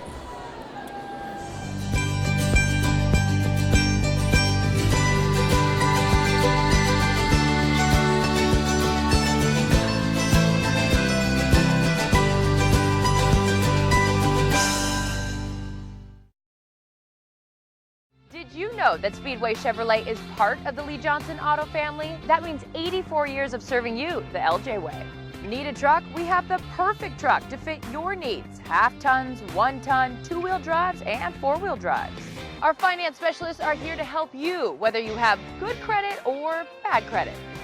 We're just off Highway 522 at West Main Street in Monroe. Lee Johnson Auto Family, the LJ way. 9 minutes exactly to go in the third quarter. Marysville-Pilchuck Tomahawks lead the Snohomish Panthers 17-7 on STSPN, and we are rolling right along on our opening night. I have a score to pass along. At the half, Arlington is leading Mariner 15-7. That is a Speedway Chevrolet scoring update. 15-7, Arlington on top of Mariner. Kickoff with a 10-point lead. Edgar puts his foot to it. Taken at the 10-yard line. Trying to find a hole and cutting back, and now going the other direction. Not getting anywhere for the Panthers will be Brandvold. And he's a pretty good-sized guy. 6'3", light, though, 174 pounds. And, Scott, you've seen, like we all have, a lot of changes in just the build and certain elements of these athletes in, certainly the last 10, 15 years. Yeah, kids are bigger, faster, stronger than they've ever been, and the game has changed. And, with the RPO, the run-pass option type offenses, they're stretching the field 53 yards wide. You got to cover every blade of grass. And, the way that the rules are designed, it's, for the offense to be successful, and the defense can barely touch you anymore. So, isn't that amazing, too? Yeah. Hold on just a second here as we got first down and 10 yards to go for the Panthers. He's going to keep that football going over on the left side. That'll bring up now a second down. I don't know if we need to address that or not. Second down and 6. Second and 6. Ball on the 27-yard line. Panthers now will try it again, try to get that ball a little bit further up there. Their biggest deficit has been 14-0. Down by 10 points right now as you have 2 wide right, 1 to the left. Australia will take the football. Got a guy open. There it is. He does. There it is at the 35-yard line. That's going to be a first down. Goes out of bounds after getting that first down. Good gain out to the 41-yard line. Yeah, he was sitting in there out a little deeper, like a deep out, and just sitting there waiting for the ball. Quarterback was running for his life and happened to see him at the last second. Good throw. Australia now is 8 for 12 in passing. It is first down and 10 yards to go from the 41-yard line. Ball near to us with 2 to the left, 1 to the right. Kind of penalty flag just inside the 40-yard line, near side of the field. All right. False start. The young kid realized he wasn't on the line of scrimmage. Who would have made another penalty for illegal formation, so he tried to step up. I just have Snohomish for 2 penalties, 15 yards, a hold, and that one right there. I think that's it. And then also for Marysville-Pilchuck, 2 for 20 yards. They had those 2 holds in the first half. Back-to-back, too. Which is really good for a high school first game. Not that many sure penalties. Is.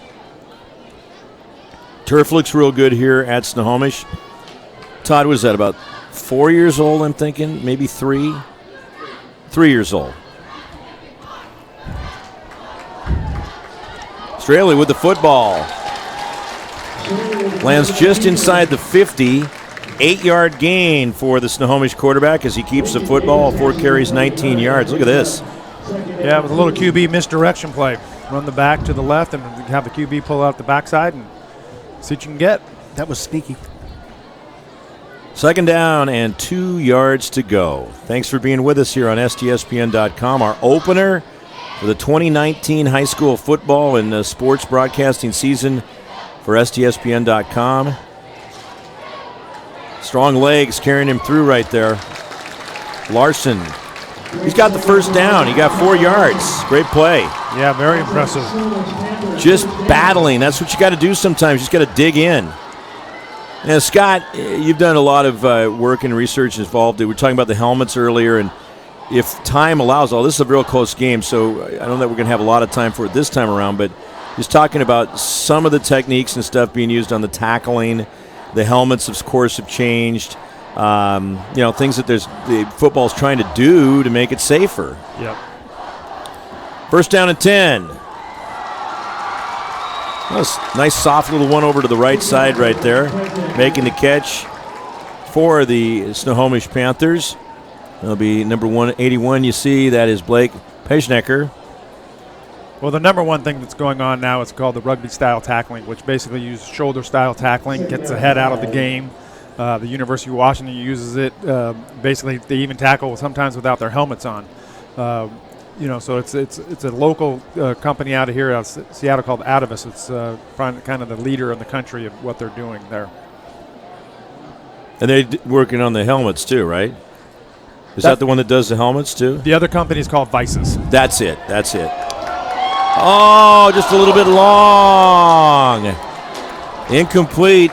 Close. They were wide open. Yeah, Will, I'm not sure if that was the design to have both those guys showing up at the same time at the same place, but let's take a look at this right here. Play action. Yeah, 2 of them were down there, and they just nearly ran into each other. Yeah. What's the cardinal rule? Never let anybody behind you. That brings up a third down, 6 yards to go. Atavis and what was the helmet company? It's called Vices. They need to be sponsors. They should. They should, absolutely. I mean, we're the only ones broadcasting video in Snohomish, so. Well, as they say, I know some people. So I will put them in. Yeah, put a bug in their ear. That'd be Snohomish County. Yeah. Just in case they thought it was just Snohomish. Loss of a yard that time. It's now 4th down and 7 yards to go for the Panthers. I would imagine they'll go for it right here. Why not? Coming out with the play will be Straley. Silas, 5'11", 164 pounds. Boy, those were the days. Yeah. 4th and 7. Let's see what they can do here. What do you think? That's my weight right now. We'll soon find. Oh, boy. Still making it happen. Well, there he goes. No. Oh. No flags. That was a heck of a play, actually, by that quarterback. As we tick a second under 6 minutes to go in the third quarter, but he was doing a great job there to get out of trouble.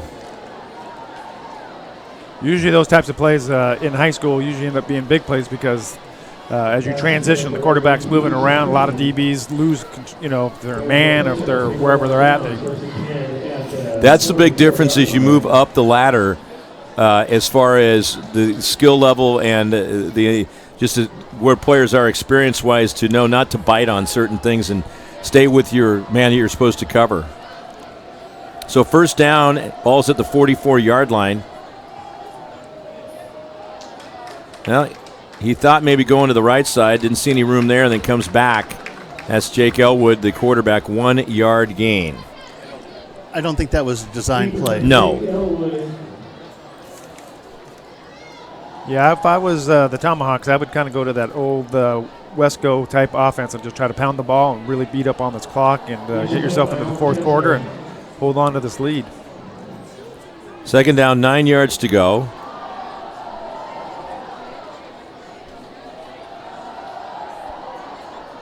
Now finally they'll break loose from the huddle and see what we have here. Dylan Cook over on the right side. He's in the slot right there, and over on the far side is Jay Gray. Now Cook goes in motion. There he goes, taking the football inside, turns it upside to the 50-yard line. Nice tackle by number 40 from Snohomish. He only gets about 6 yards on the play that time, but still, they'll move it up forward to the 49-yard line of the Panthers. Gets into their field position. Now, when you were involved in the coaching end of it, did you always find you get a little psychological advantage when you cross the 50-yard line?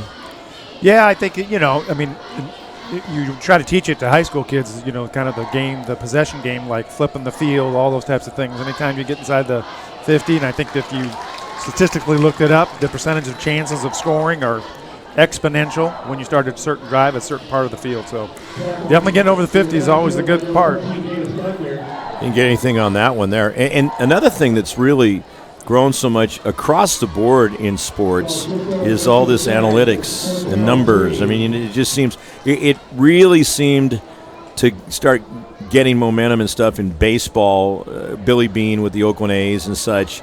And now we're seeing it in every sport. It seems that they've found a way to quantify so much of this, but at the same time, you still got to look at a player and see how they play aside from all the numbers. Oh, that didn't get him off, did they? Well, I didn't know if that kid was going in motion because he was going to be all open by himself because nobody ran with him from Snohomish, or he was just.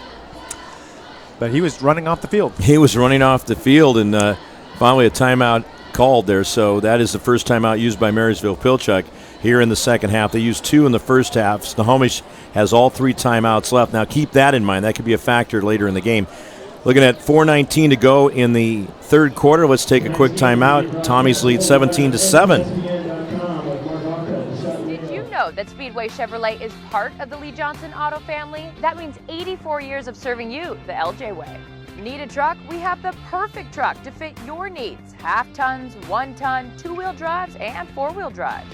Our finance specialists are here to help you, whether you have good credit or bad credit. We're just off Highway 522 at West Main Street in Monroe. Lee Johnson Auto Family, the LJ way.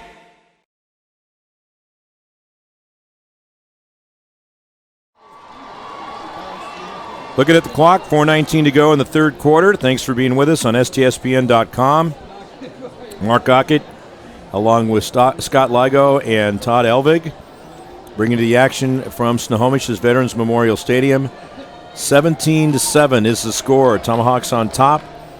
4th down, 3 yards to go. Marysville-Pilchuck with the ball and in a punt formation. Snohomish finally realizes that. They're going to send a man back deep, and that will be Caden Keithley. Oh, what a great punt. Wow, wasn't it, though? And continues to get the it? bounce. Can he get to it? Yes. He did. Wow. 6-inch line. Whoa. Maybe. Well, so that was about a 49-yard punt, close to a 49-yard punt right there on the net. Now Snohomish has a long, long way to go. Yeah, if you want to chalk it up, I would say you'd have to give the special teams check mark to Marysville-Pilchuck. A field goal, kickoff return, and now a punt all the way down to the half-foot line. Yeah, Snohomish comes out offensively, and they got a long way to go there. It's like looking at the base of Mount Rainier trying to get to the peak. And, you mentioned, and I want to touch on this here in a bit here, Scott, but your stepson is the special teams coach at Penn State. Yes, he is. We got to talk about that. We got to talk about that. Our listeners will find that very interesting. Pass is complete. Well, the truth be told, I was actually his high school coach. Whoa. And he was on the Shorewood team that beat Snohomish here years and years ago. Can we get a name? Joe Lorig, and he's now from Edmonds, Washington. Now he's at Penn State University. He started his career at Western Oregon and worked his way up. It was at Central Washington, Arizona State, Memphis, and now at Penn State. And we'll be there in a couple weeks to go see the Michigan whiteout game. Oh, that is so cool. 2nd down, 6 yards to go. Pass complete over on the left side, making the grab that time is Brandvold. Have you been back there before? We did. We went to the spring game, and if you can believe it, for the spring game there was 80,000 people there. I believe it. It's Penn State, but what an incredible atmosphere. Yeah, it's a different deal there. It's impressive. The stadium, Beaver Stadium, seats about over 100,000? It's 107. Seems like our audience size there. Yeah, right. Sure. We 3rd down, 1 yard to go. I think he's got the 1st down. Wow, that was a great job by Snohomish to get themselves out of the end zone. That was an impressive little drive. That was well done. Get the 1st down and get themselves some breathing room. And was that Larson? I think it was. Well, just check and see here on the. We have it on the replay. We also, I think it was Larson. Who's hurt down there? We had a lot of bodies in there. I think their left tackle 75. 2:49 left to go as we have a player down on the field. Let's take a quick timeout. We'll be back with more here on STSPN.com. McDaniel's Do-It Center is located in beautiful Snohomish, Washington. Locally owned and operated for over 40 years, they are proud to provide the Snohomish Valley with exceptional hardware, tools, lawn and garden, and sporting goods products. Their commitment to delivering legendary customer service and their outstanding employees continue to make McDaniel's the best and one of the most recognized do-it-best centers in the nation. Stop by and experience for yourself the difference between McDaniel's and the big box stores. Discover why so many people are choosing to shop at McDaniel's. All right, folks, welcome back. 2:49 to go. Third quarter, 17-7 is the score. You still got the football. Straley going to dump it off over on the right side. Keithley, he gets to the 10-yard line. That's a gain of a couple of yards. Panthers down by the 10 points, and it's still a ways out. We do have the flag, but you start looking at things and going, okay, if you add it all up, 14:35 left to go in regulation here. That clock starts to become a factor. Well, when they start chasing them out of the box, you got to be a little bit worried about your protection. Keep in mind, if you're just tuning in, that Snohomish started this drive at the 6-inch line after a great 49-yard punt by Edgar Martinez. It was Edgar Martinez with the punt. A good leg. Yeah, no flag. So we just thought we might have saw one there. So it's going to take it, have it at the 16-yard line. Again, our officials for the game: referee Jim Carter, umpire Mike Shumway, linesman Jeff Shireman, Also, the line judge is Jim Broughton, and the back judge is Don Lindner. Second down, 6 yards to go. I just got a report from the assistant executive director that our picture and sound is perfect. That's the kind of reports we love to hear. That we have good balance. Good balance is always. Oh, he finds it. There it goes. Hey, he may have it. There he goes down the sideline. With the catch and carrying is Keithley. 20, 10, 5, bingo. Touchdown, Snohomish. Well, that changes things around. We certainly do. We got a great game now. Here we go. Oh, yeah. Look at this. That worked to perfection. That quarterback does a good job keeping his eyes up, seeing it down the field, and did a great job of finding that kid in the crowd. Extra point coming up now for Hammer. This is big right here, too. It's a 4-point game. You want to hit this and make it a field goal difference. And they're short a guy right now.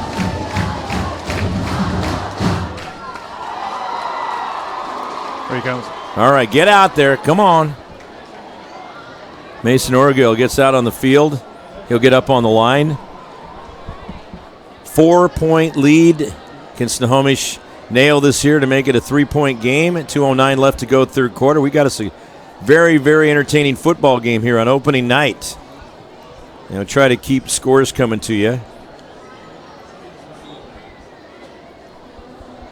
They're all set. High snap.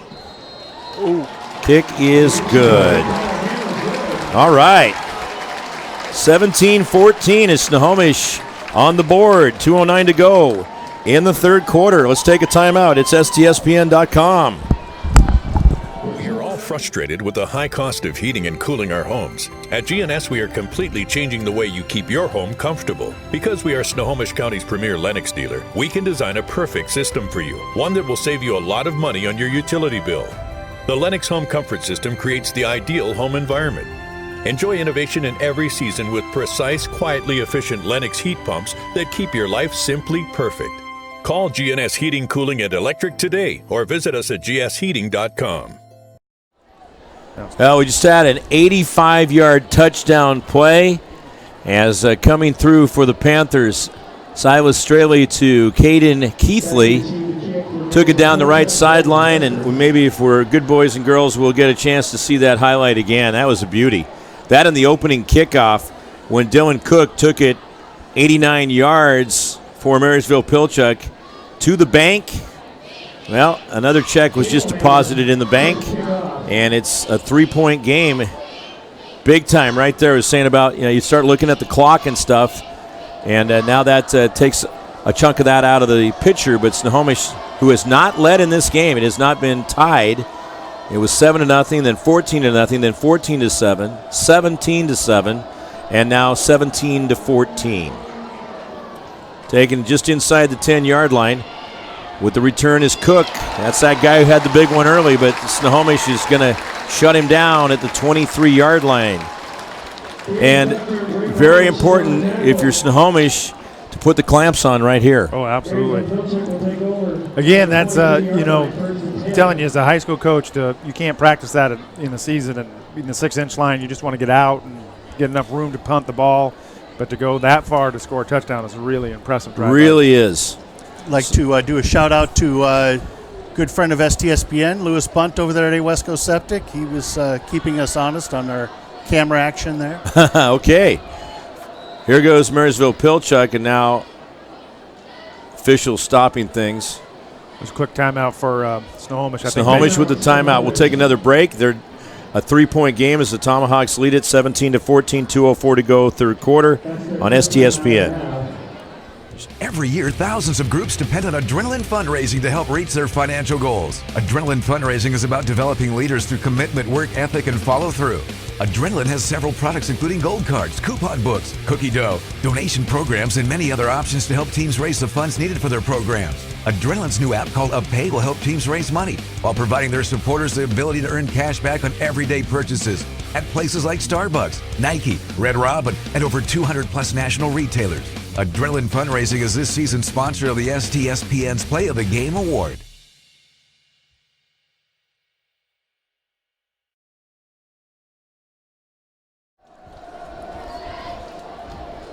We are back live at Snohomish's Veterans Memorial Stadium. A lot of history in this stadium. Home of both the Snohomish Panthers and the Glacier Peak Grizzlies on the campus of Snohomish. Getting brought down over on the right side that time is Jordan Justice. Those are the kind of plays that Snohomish needs to make to shut Marysville-Pilchuck down and get the ball back. And the Tommies need to do what they can to regain some momentum in this game. Yeah, I think Coach Hammer saw that that formation was going to do something to him, so he called a quick timeout, made an adjustment, put 72 in the game, and made a great move because it's -5 yards on the play. Second down and 16 yards to go for Marysville-Pilchuck. That's a reverse right there on the handoff up to the 19-yard line. You know, this is just like pro football here because each of these teams has instant replay that goes straight to the sideline. Yeah. So they're watching this stuff on the sideline when they see these. It's just another amazing part of how technology has expanded and fine-tuned how we watch or evaluate games in sports. Yeah, I wish they'd make it, even bigger. You see a lot of these national games where they have a sideline, they have a 50-inch TV, and they're literally diagramming it right on the sideline. I wish they'd expand that in the state of Washington. Yeah, that would be something. We get him a good deal over there at Fred Meyer on one of those TVs. There you go. Boom. Oh, look at that. Coming through. What a great defensive play that time. Absolutely. By Hunter Philibom, 6 foot, 188-pound junior for Snohomish. It is 4th down. Yeah, the energy level for Snohomish is a little bit different. They got a little more jump in their step, and they're playing a little harder. And I think they feel like they got a little momentum. Here might be another field flip. Feeding off each other here, and Snohomish trying to become the first team in Wesco 3A since 2012-2013 when Glacier Peak did it to repeat as winning the conference. And Snohomish had a great year last year, lost in the first round of the playoffs, but here they are down by 3, but they're going to have really good field position. They should at least. That helps Marysville-Pilchuck out a couple of yards on the bounce, but still, the Panthers are going to have it at the Tomahawks. Looks like 49-yard line, just inside the 50. 24 ticks to go in the third quarter. Mark Aucut and Scott with us here tonight as we bring you the action. Yeah, Snohomish did a great job of flipping that field again, and 99-yard drive, and now a flip of the field, and momentum is definitely on their side. But looks like we might be re-kicking this thing. What caused that? I'm noticing the referee's coming back, and it must be something on the Snohomish side. Yeah, I think he's making the.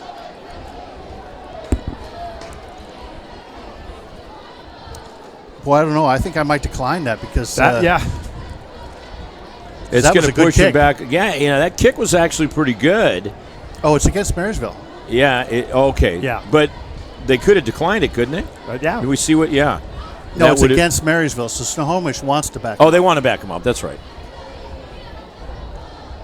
24 seconds to go in the fourth quarter. And they're getting set to lay it down on the 16-yard line. Again, creeping in a little further around the 45-yard line is Keithley. He had the big scoring run, 85-yard touchdown. This must have been a personal foul or something. Yeah, it looks like it was. That's definitely something that Snohomish is enjoying right here. Is now Keithley's going to move up towards the 35-yard line. Now move it over to the far hash mark. Yeah, I think that's what it was a personal foul. Yeah. Would you call that a frustration foul? Well, obviously Snohomish has now they're going to move the ball back between the hash marks.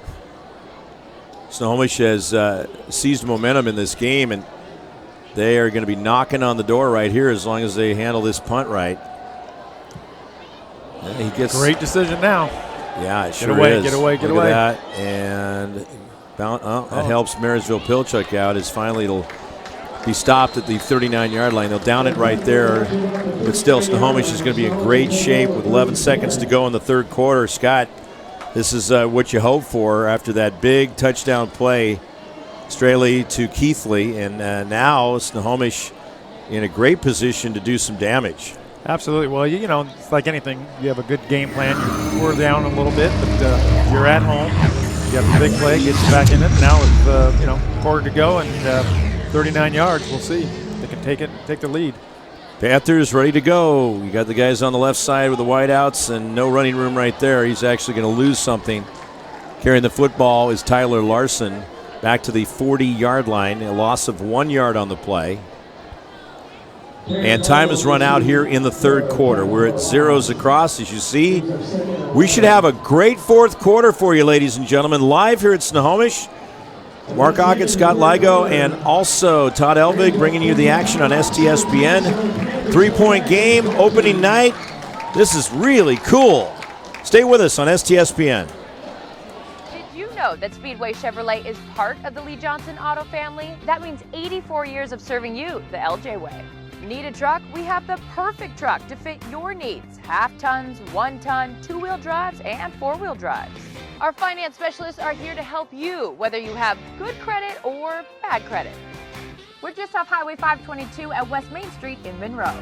Lee Johnson Auto Family, the LJ way.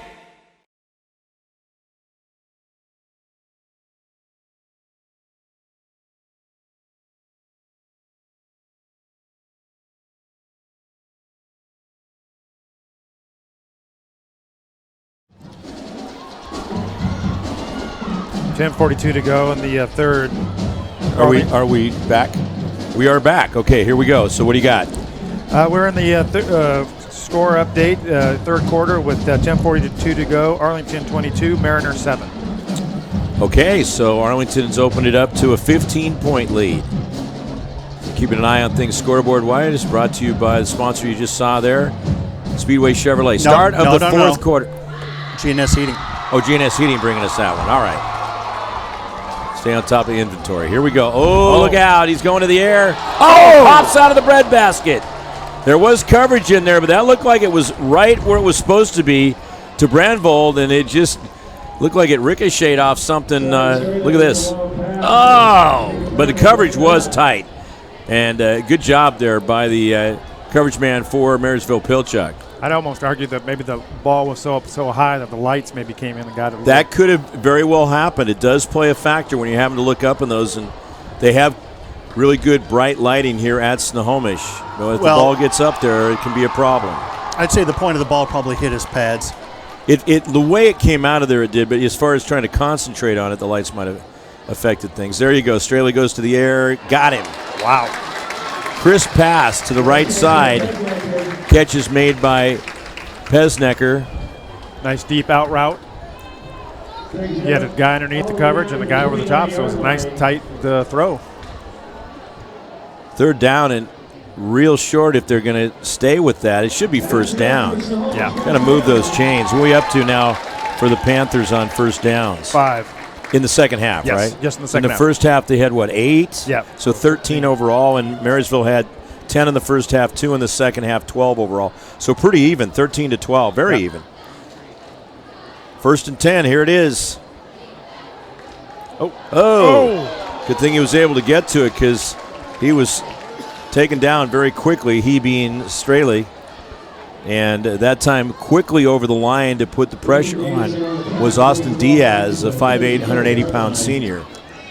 Well, he did the right thing. He just got right on top of the ball. Don't try to make some spectacular play. 5-yard loss takes it to second down and 15 yards to go. They'll put the nose of the football at the 34-yard line. We just recently lost a great gentleman in his 80s who was a big part of high school football in the state. I'll make mention of that here after the play. Second down, 15 yards to go.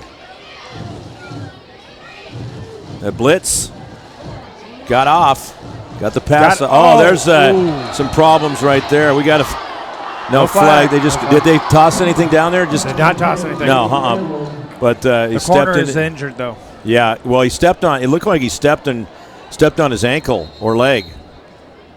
is to the passing of Al Haynes. I'm not sure if a number of you know who he is. Yeah, he successfully crash landed the United Airlines plane in South Dakota back in 1989, 30 years ago. Well, he had passed away, but he was a long-time public address announcer also at Highline Stadium in Burien, and then also was a longtime member of the Chain Gang and that crew at the state football championship. So he had a long affiliation with high school football, highly respected, obviously, as an airline pilot and then also as a person who was very much involved in high school football, both as an announcer and on the Chain Gang down there for the state tournament. So I miss Al. I think if this would have been pass interference, it would have gone offensive pass interference because it looks like. Yes, I agree. That's exactly right.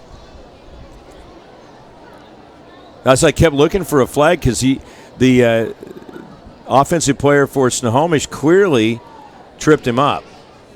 Can we see that one more time? Is that possible? Anything's possible. So there you go. That's right. There you go. Now watch this. Yeah, you see him from behind, and that just is now they're going to bring him off the field. But there for Snohomish was Brandvold, who really tripped him up from behind. How long is it before we have the telestrator on here to diagram play? So, like, Scott could go, okay, here's what we anticipate right here. I don't see that too far off. It's funny you should ask because I've been researching that intensely. Wow. I could totally see that happening with you. Here's the issue. The issue is that it has to get to you quick enough to where you can draw on it and get it out to the viewers. And so there is the trick. Gotcha. I can get you to telestrate all day long, but to be able to transfer that to the screen quickly. Yeah, because you don't want something that you're telestrating from the first quarter to not show up till like the third quarter. that doesn't go well. Yeah. Maybe we could get Wesco to sponsor the telestrator. You know, anything is sponsorable. Come on, Lou, step up, buddy. Just ask some of these pro sports teams. I cannot believe the amount, and wherever they can find an open spot, how much they put on the sidelines. And I mean, hey, I get it, but at the same time, it's like, wow. It's only money. Sensory overload sometimes. It's only money. Snohomish with the 3 to the left side. Here we go. And rolling with the football. Straley, he's going to be brought down. Big loss. Big loss. It was already 3rd down and 15, and that's going to take him back about another 6. So I think we're going to have 4th and 21, and they're going to bring their punting unit on. That's a missed opportunity, and because obviously they were in great shape there in, I think it was at 39 they got the football to start things off, and then moved it forward to just inside the 20-yard line, and they can't capitalize. You see the Marysville coach? He was over there jumping around. He was so excited. Big stop by his team. Well, he's been good at scrambling a little bit, but he should have scrambled to the left where he had 3 receivers instead of going to the right with 1 receiver. Thicklin Bartelheimer back to punt. Left-footed punter. Now let's see where this lands and how it lands. Snohomish gets a little aid as it's going to go down to the 21-yard line. So Marysville-Pilchuck will get it back. And now, Scott, you start looking at 10:01 left on the clock. 3-point game. Marysville will have the ball. They have an opportunity. Obviously, you know they'd like to punch another one on the scoreboard, but also they can take some time off the clock too. So absolutely. How do you approach this from a coaching perspective as to where they're at right now with just that 3-point lead and working at opening night too? So you're trying to get a lot of things on the same page. I think you kind of got to stay with the same game plan. And, you know, of course, they change up on me immediately and throw the ball outside. But try to run the ball, use that clock. You know, nowadays, again, like I was saying earlier, you've got to defend the whole field. And that's basically just a quick pass out to that side, just trying to let that guy be a running back. So, 2nd down, 10 yards to go. Catch was made, but no real gain on the play. And so Marysville-Pilchuck will give it another whirl right here as the time moving down towards 9 minutes. I think you do anything to not make the defense confident. Yeah. Gets a little bit on that. I think that the football is justice. That was really obvious that Hammer's playing I Spy. Yeah. Carried by number 9, George Justice. About a half yard on that gain. Third down, 9 yards to go.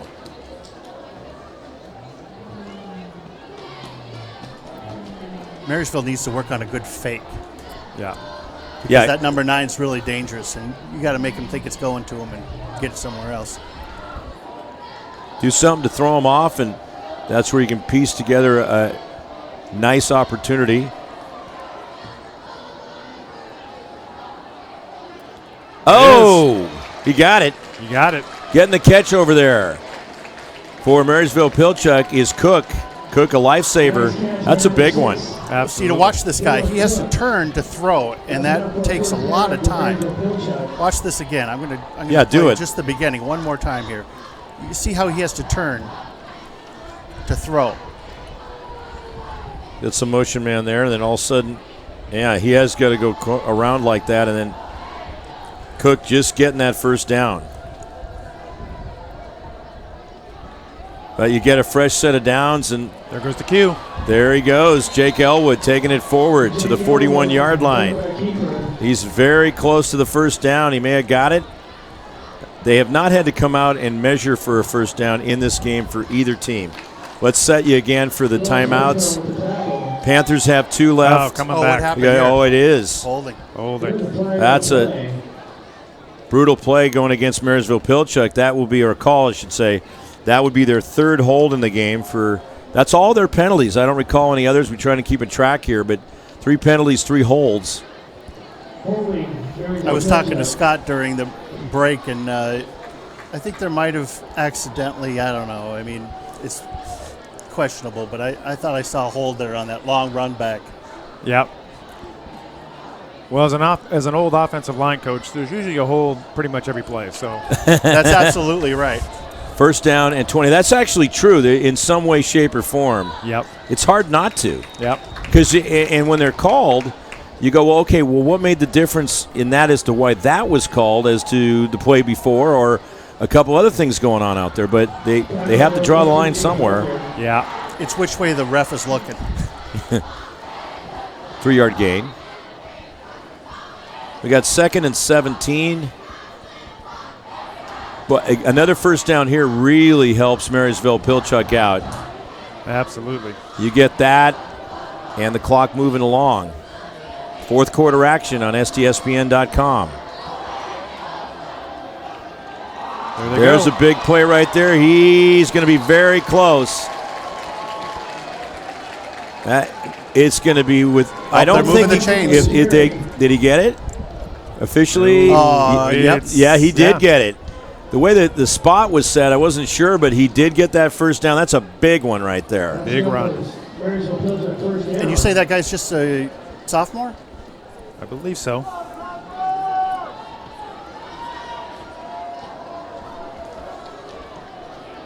$7:10 left to go in the 4th quarter. Yep. Wow. So with the football is Carson. And no, they keep it going a little bit ahead now.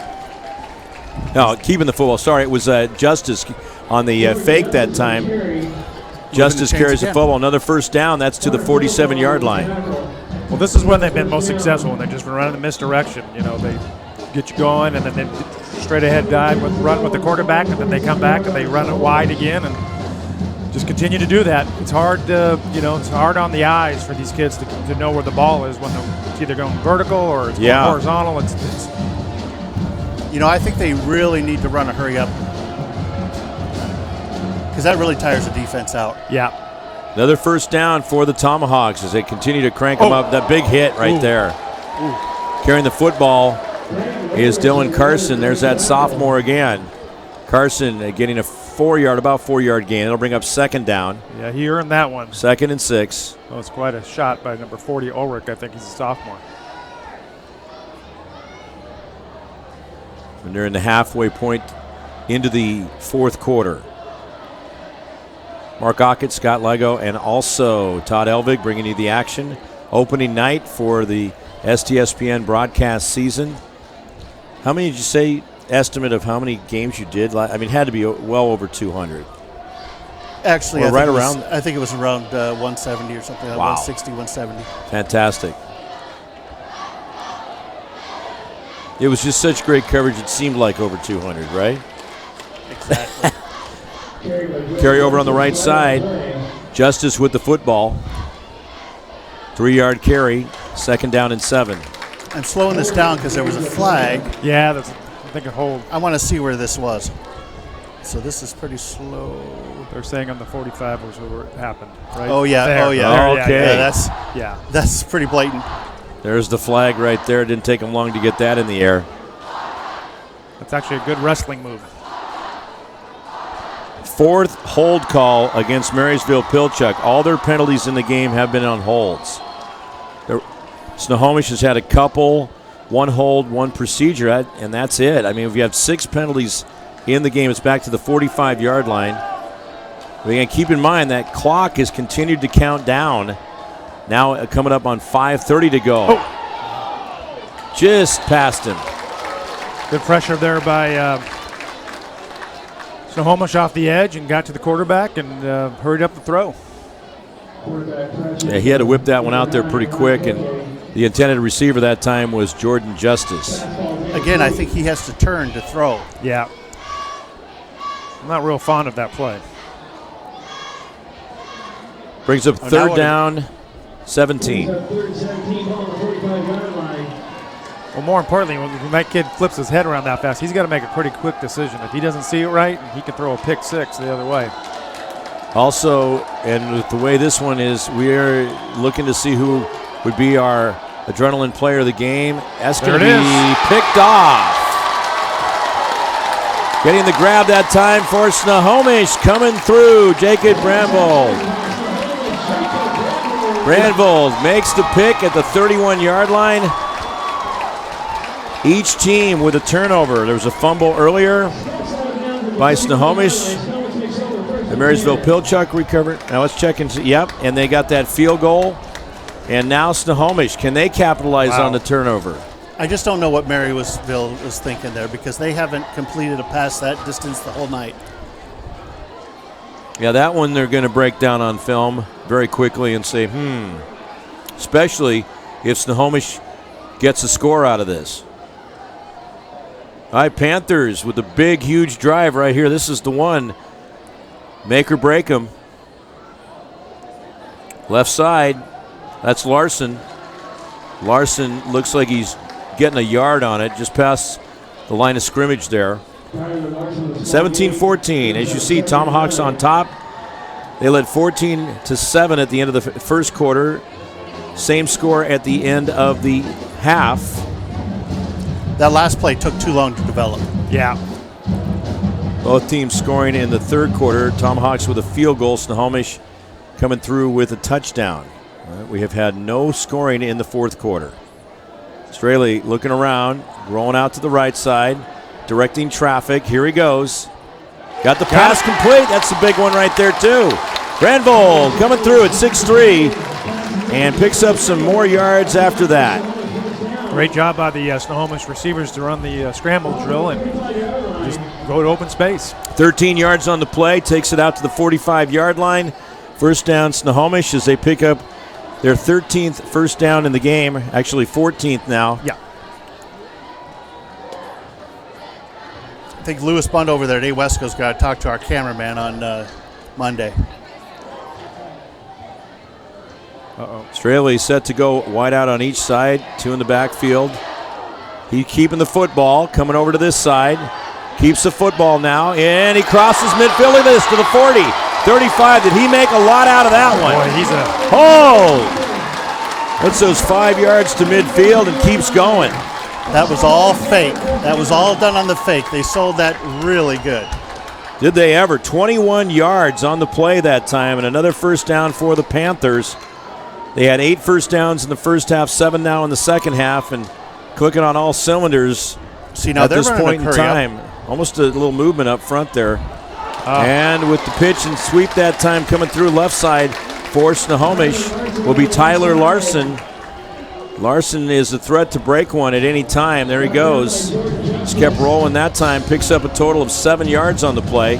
It'll be second down, 3 yards to go as the Panthers pounded on the door right here. 4 minutes to go, 4th quarter. trying to win their season opener against Marysville-Pilchuck, who surprised them early with the kickoff return to start the game. And the handoff that time goes to James Williamson. Handled the ball a few times in the first half. Time is of essence right here. Could we go into overtime? Well, it could very well. You got to get at least 3 points to force it. I think they're almost there right now. Getting pretty close. Oh, that just didn't go anywhere. Larson carrying the football, and he's not going to get anything. Back to the original line of scrimmage, or not the original line, but the third down marker. Third down, 3 yards to go. Make that fourth down, 3 yards to go. Here we go. It's showtime for the Panthers. Scott, let's see what your coaching mind is thinking here, what they might try to do. I would run the QB with the dive, the fullback, and then have the QB run out the backside. I think he's got a little moxie and a little running ability. I'd run that fake again. Now he's going to the air. Oh. No. Is it a pick? I'm looking to see. Oh, There we go. Let's take another look at this again. It's going to go to Marysville-Pilchuck either way. Slow. On the fourth down. Let's see how this breaks out here. Oh, no, he just just deflected it out. He came up with it. It looked like it almost looked like he had it, but it goes to Marysville-Pilchuck, and that could be the icer right there. Is 2:44 to go. They're up by 3 points. Always getting and moving the ball to where you get that first down and take time off the clock is huge right here, Scott. Oh, there's no doubt about it. I think there's some telltale signs that come out of this game. A, Marysville can't throw very far. I know there's a B in there somewhere. That's the kind of play we're talking about to pick up that yardage. Stay in bounds. And he's got the first down. Carrying the football that time for the Tomahawks, Dylan Carson, the sophomore, who's just had a great game. And he's one of those guys we have to look at for possibly being a player of the game, too. Absolutely. Todd, Scott, what are you guys thinking? I like him a lot. Yeah. I'm not good with names. I think I should be the player of the game. The only thing I would say critique there is the youngsters got to realize he's got to stay in bounds, keep that clock running. Yeah. Marysville's got to start running a hurry-up offense. With that kind of running game, they should be able to tire that defense out better. Yep. Loss of yardage. Takes it back a couple of yards. Going to bring up a second down and 12, and you see on the clock there 2 minutes, 30 seconds left. Each team has 2 timeouts left, and a Snohomish burning one. Down to 1 timeout. We'll take a timeout also. Coming right down to it, nail-biting time for both teams' fans. 17-14 on STSPN. We are all frustrated with the high cost of heating and cooling our homes. At GNS, we are completely changing the way you keep your home comfortable. Our Mitsubishi electric cooling and heating system allows you to control the temperature in each room separately, all of which can be controlled from your smartphone or tablet. And because we are the mini split experts here in Washington, we can design a perfect system for you, one that will save you a lot of money on your utility bill. Call GNS Heating, Cooling, and Electrical today or visit us at gsheating.com. We are back live. Look at this. 3-point game. Marysville-Pilchuck is on top.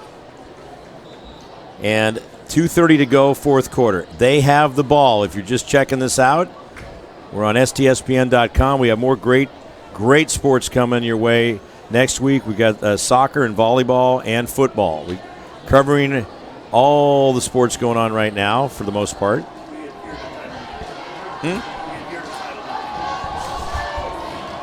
Second down and 11 yards to go. Ball's at the 38-yard line. We adhere to Title IX. Yes, that's right. We adhere to Title IX. We're proud of that, too. Look at Justice, or rather carrying the football is Cook. Cook carrying the football over to the far side. That's a big, big run right there. We'll see where they mark it. He got 9 yards on the play.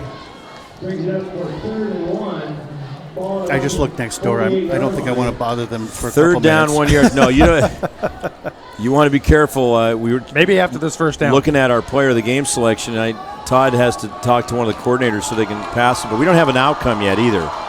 This thing could go either way still. A mistake, and Snohomish gets the ball. He's got it. There's the first down. That's not a mistake for Marysville-Pilchuck. Give another first down on that one. Scott, now we'll be up to 17. Yep. 17 for Marysville-Pilchuck. They're slowing that clock. There it goes. Yep. They are taking it down as it's winding. Again, remember, Snohomish has 1 timeout left. Marysville-Pilchuck with 2. If it was the NFL, we'd be at the 2-minute warning right now. Should we bring a lineman up here too? I think that's a great idea. I know we were kicking that around beforehand, and as long as you have goods for each player, we want to be fair about that. So sounds like a good idea. Now we got to figure out who that would be, but we don't. Again, that's the beauty of how this game is going. Still really anybody's game. Even though Marysville-Pilchuck's in great field position, Elwood carries the football. He picks up 3 yards. Second down, 7. And it looks like Snohomish is going to call their final timeout.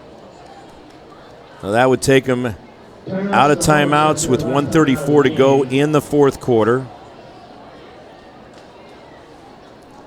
One of the features we like to do is we bring the offensive player of the game and a lineman up here as we get a chance to talk to him and give him a T-shirt sponsored by Adrenaline Fundraising. Panthers having a discussion out in the field there in the middle between the hash marks. Joey Hammer talking things over. What would you say that he's instructing them to do right here? Well, obviously, with a minute 34, what's the most important thing is that ball. And so, make sure you get it double covered up, and that obviously Snohomish is going to try to pull and do whatever they can to get the ball and get it out. And just want to be safe, make sure we get a good snap off. Second down, 7 yards to go. Ball's at the 45-yard line of the Panthers. Oh, some movement up front. Don't see any flag. Almost got the kid to jump. Yeah, he did. Picks up a couple more yards. All right, so while we have a chance here, you want to say hi to some people too. We got to get that in there. I'd feel bad if we didn't. Well, my parents, Ben and Bev Ligo, and my beautiful wife, Judy, and got daughter, Katie, and her 2 kids, and her husband, Mike, and got a great son, Joe, obviously, and my daughter-in-law, Becky, and the 3 great grandchildren back in Pennsylvania, and last but not least, Jason and Lindsay, and my 6th granddaughter, or 6th grandkid, Hadley, and so we've got a great family. That is a great sounding family. I think you covered all the bases there. I'll say hi to my girlfriend Debbie and mom Nettie. There's the carry. Look at that, Justice. He keeps going and going and going down to the 10-yard line. That's the backbreaker right there. Inside the 10-yard line to the 9 from the 43-yard line. It's almost deserving that's probably maybe almost the last play of the game, and that kid has really done a great job. Well, Justice over 100 yards in this one. 34 yards, big first down, and first and goal for the Tomahawks. Yeah, Snohomish, I don't think saw this coming. And it was set right out the gate with the kickoff return. That's a huge exclamation point to start a football game off. Dylan Cook with the big run. Best formation in football. Best formation in football. Here it comes. The V formation, the V set. Wow, 14, getting down to 10 seconds. Tomahawks want to win this game. Yeah. So we're going to wind it down with 5, 3, 2, and 1. Tomahawks win it 17-14, ladies and gentlemen. What a game. What a game. You know, Scott, going in, we're going, okay. You know, obviously Snohomish is coming off a conference championship last year, and they've certainly got a lot of talent, but Marysville-Pilchuck did not back off at all. They just kept coming. They kept making big plays. doing what they had to do. Just really played a pretty smart football game, except for those holds. This was a fun game to watch. It was certainly a nail-biter for all the fans throughout the stands. Wondering, where's this going to go? And Snohomish just couldn't quite get that enough momentum to get on top. They never led in this game. Well, I think the opening play and the last play of the game kind of showed it all.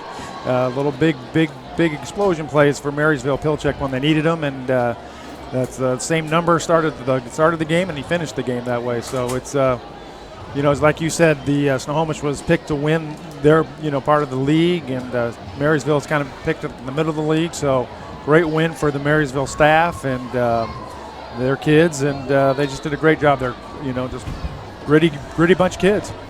Yeah, and just taking a look at what's coming up for these teams. So the Snohomish Panthers, they'll play again here next week, but they'll be considered the away team as they play Glacier Peak, who shares the stadium with them. Then they've got Shorewood on the road. That's your old school that you coach at. And Everett back home on the 27th, which is homecoming. For Marysville-Pilchuck, they will host Oak Harbor next week, and then they've got Squalicum. That's not going to be easy. No. Up there in 2 weeks, and then they've got Lake Washington at Lake Washington on the 27th. So 3 of their first 4 games are on the road. Snohomish 2-2 for their first 4, and then they move right along into October. But we have christened the new season, and it is a big win for the Marysville-Pilchuck Tomahawks. They get this one by a final score of 17-14, and we have who we're going to have coming up here, and I just double-checking, Dylan Carson is coming up as his great job offensively. The Marysville fans certainly showing their approval to we'll see who shows up, but I put out number 9 and number 75, but we'll see. We have an APB out for those guys to try to get them out here and talk to them for a few minutes. But Todd, we're underway. You had an amazing record-breaking year last year. I know I did as an announcer, did close to 200 games, and in one way or another. But and it was a blast. We took a little break, and now here we are again. Yeah, that's right, and it just is such a honor and a pleasure to be here to represent Snohomish County and get Wesco players out, have people to be able to see them, the coaches and everybody. Well, what's so fun is that Wesco has a proud tradition of excellence of what they do on the field, in the classroom, and then also the fact of being used to media coverage, as we've been doing it in one form or another for a long time over in this incarnation, myself, Tom Lafferty, you, 35 years, and we just want to keep that train rolling. I hope there go. I think 77 is coming up, and number 9, here they come. Okay, so we got 77 Lucas Romeo from Marysville-Pilchuck, and number 9 Jordan Justice. Is that right? Didn't we want? Well, no, it's we're good. We'll figure it out. We'll get them up here. So, are we just going to keep it here for now? No, we'll go to commercial here. Let's and then go we'll to commercial. All right. Two magical headsets. Okay, so we'll get all set here and welcome our guests, and we'll have them on here very shortly and talk to them about this game and their contributions to it, as the Tomahawks win it by a final score of 17-14, and a very fun game for us to be a part of. It's always so much more enjoyable, Scott, when you get to call a game that's close. Oh, always. It's always, it makes Friday Night Lights football fun, and, see two, teams compete at the highest level, and, a lot of few mistakes, but both teams, gritted through it and provided us with a good night of high school football. So I have just 6 turnovers in the game, 4 against Marysville-Pilchuck, all holds. Snohomish had 1 hold and 1 false start, and then there was just 1 turnover by each team, 1 fumble by Snohomish, and an interception, Snohomish picking off Marysville-Pilchuck. For opening night, that's pretty clean. Really clean, very clean. Yeah, both teams I thought did well. I mean, obviously, like I said, coming out of the end zone, 99 yards. That's an impressive drive, and kids did really, really well. So I thought they were coming up. I don't. Well, If not, we'll just make sure they get their T-shirts, and we'll wrap things up for the broadcast for the opener. Again, we do want to... Oh, here they are. Here they are. Are they here? Here we go. Okay. So we want to get our guests in here. Okay, we got a couple of football players to bring on. Hey, how are you? There we go. Our players of the game on STSPN.com from the Marysville-Pilchuck Tomahawks. And Todd's going to get things set. You coming over here with the camera.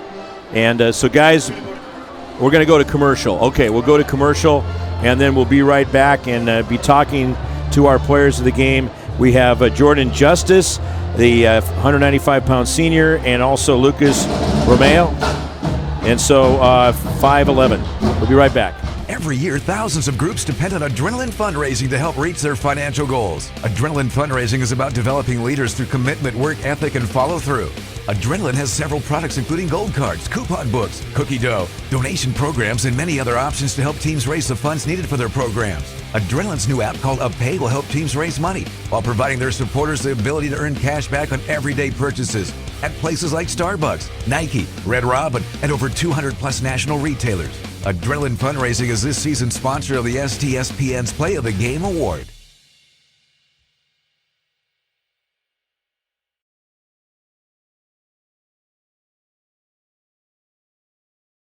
All protected right here. We have Jordan Justice and also Lucas Ramos. They had your name spelled wrong. We're going to get that set on the roster. But so welcome, guys, and to the post-game show, a 17-14 win. What a victory! Yeah, it was a very, very hard-fought game. It was brutal down there.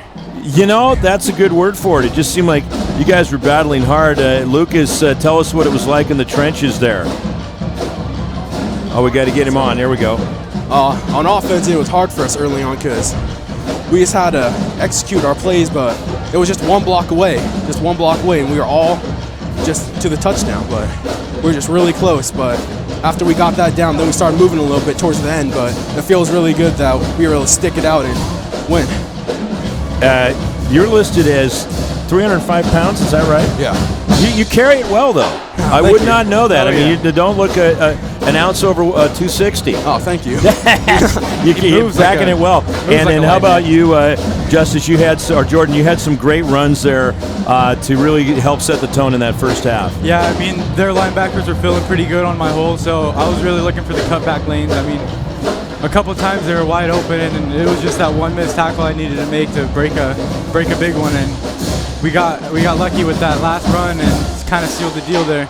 Yeah, and talking about get things going early, Dylan Cook with that 89-yard touchdown on the kickoff return, and those I've had that happen a couple times through the years I've done this. The opening kickoff of the opening game of the season. It's been 3 years in a row for us. Oh, okay. 3 years in a row. We've done it against Snohomish.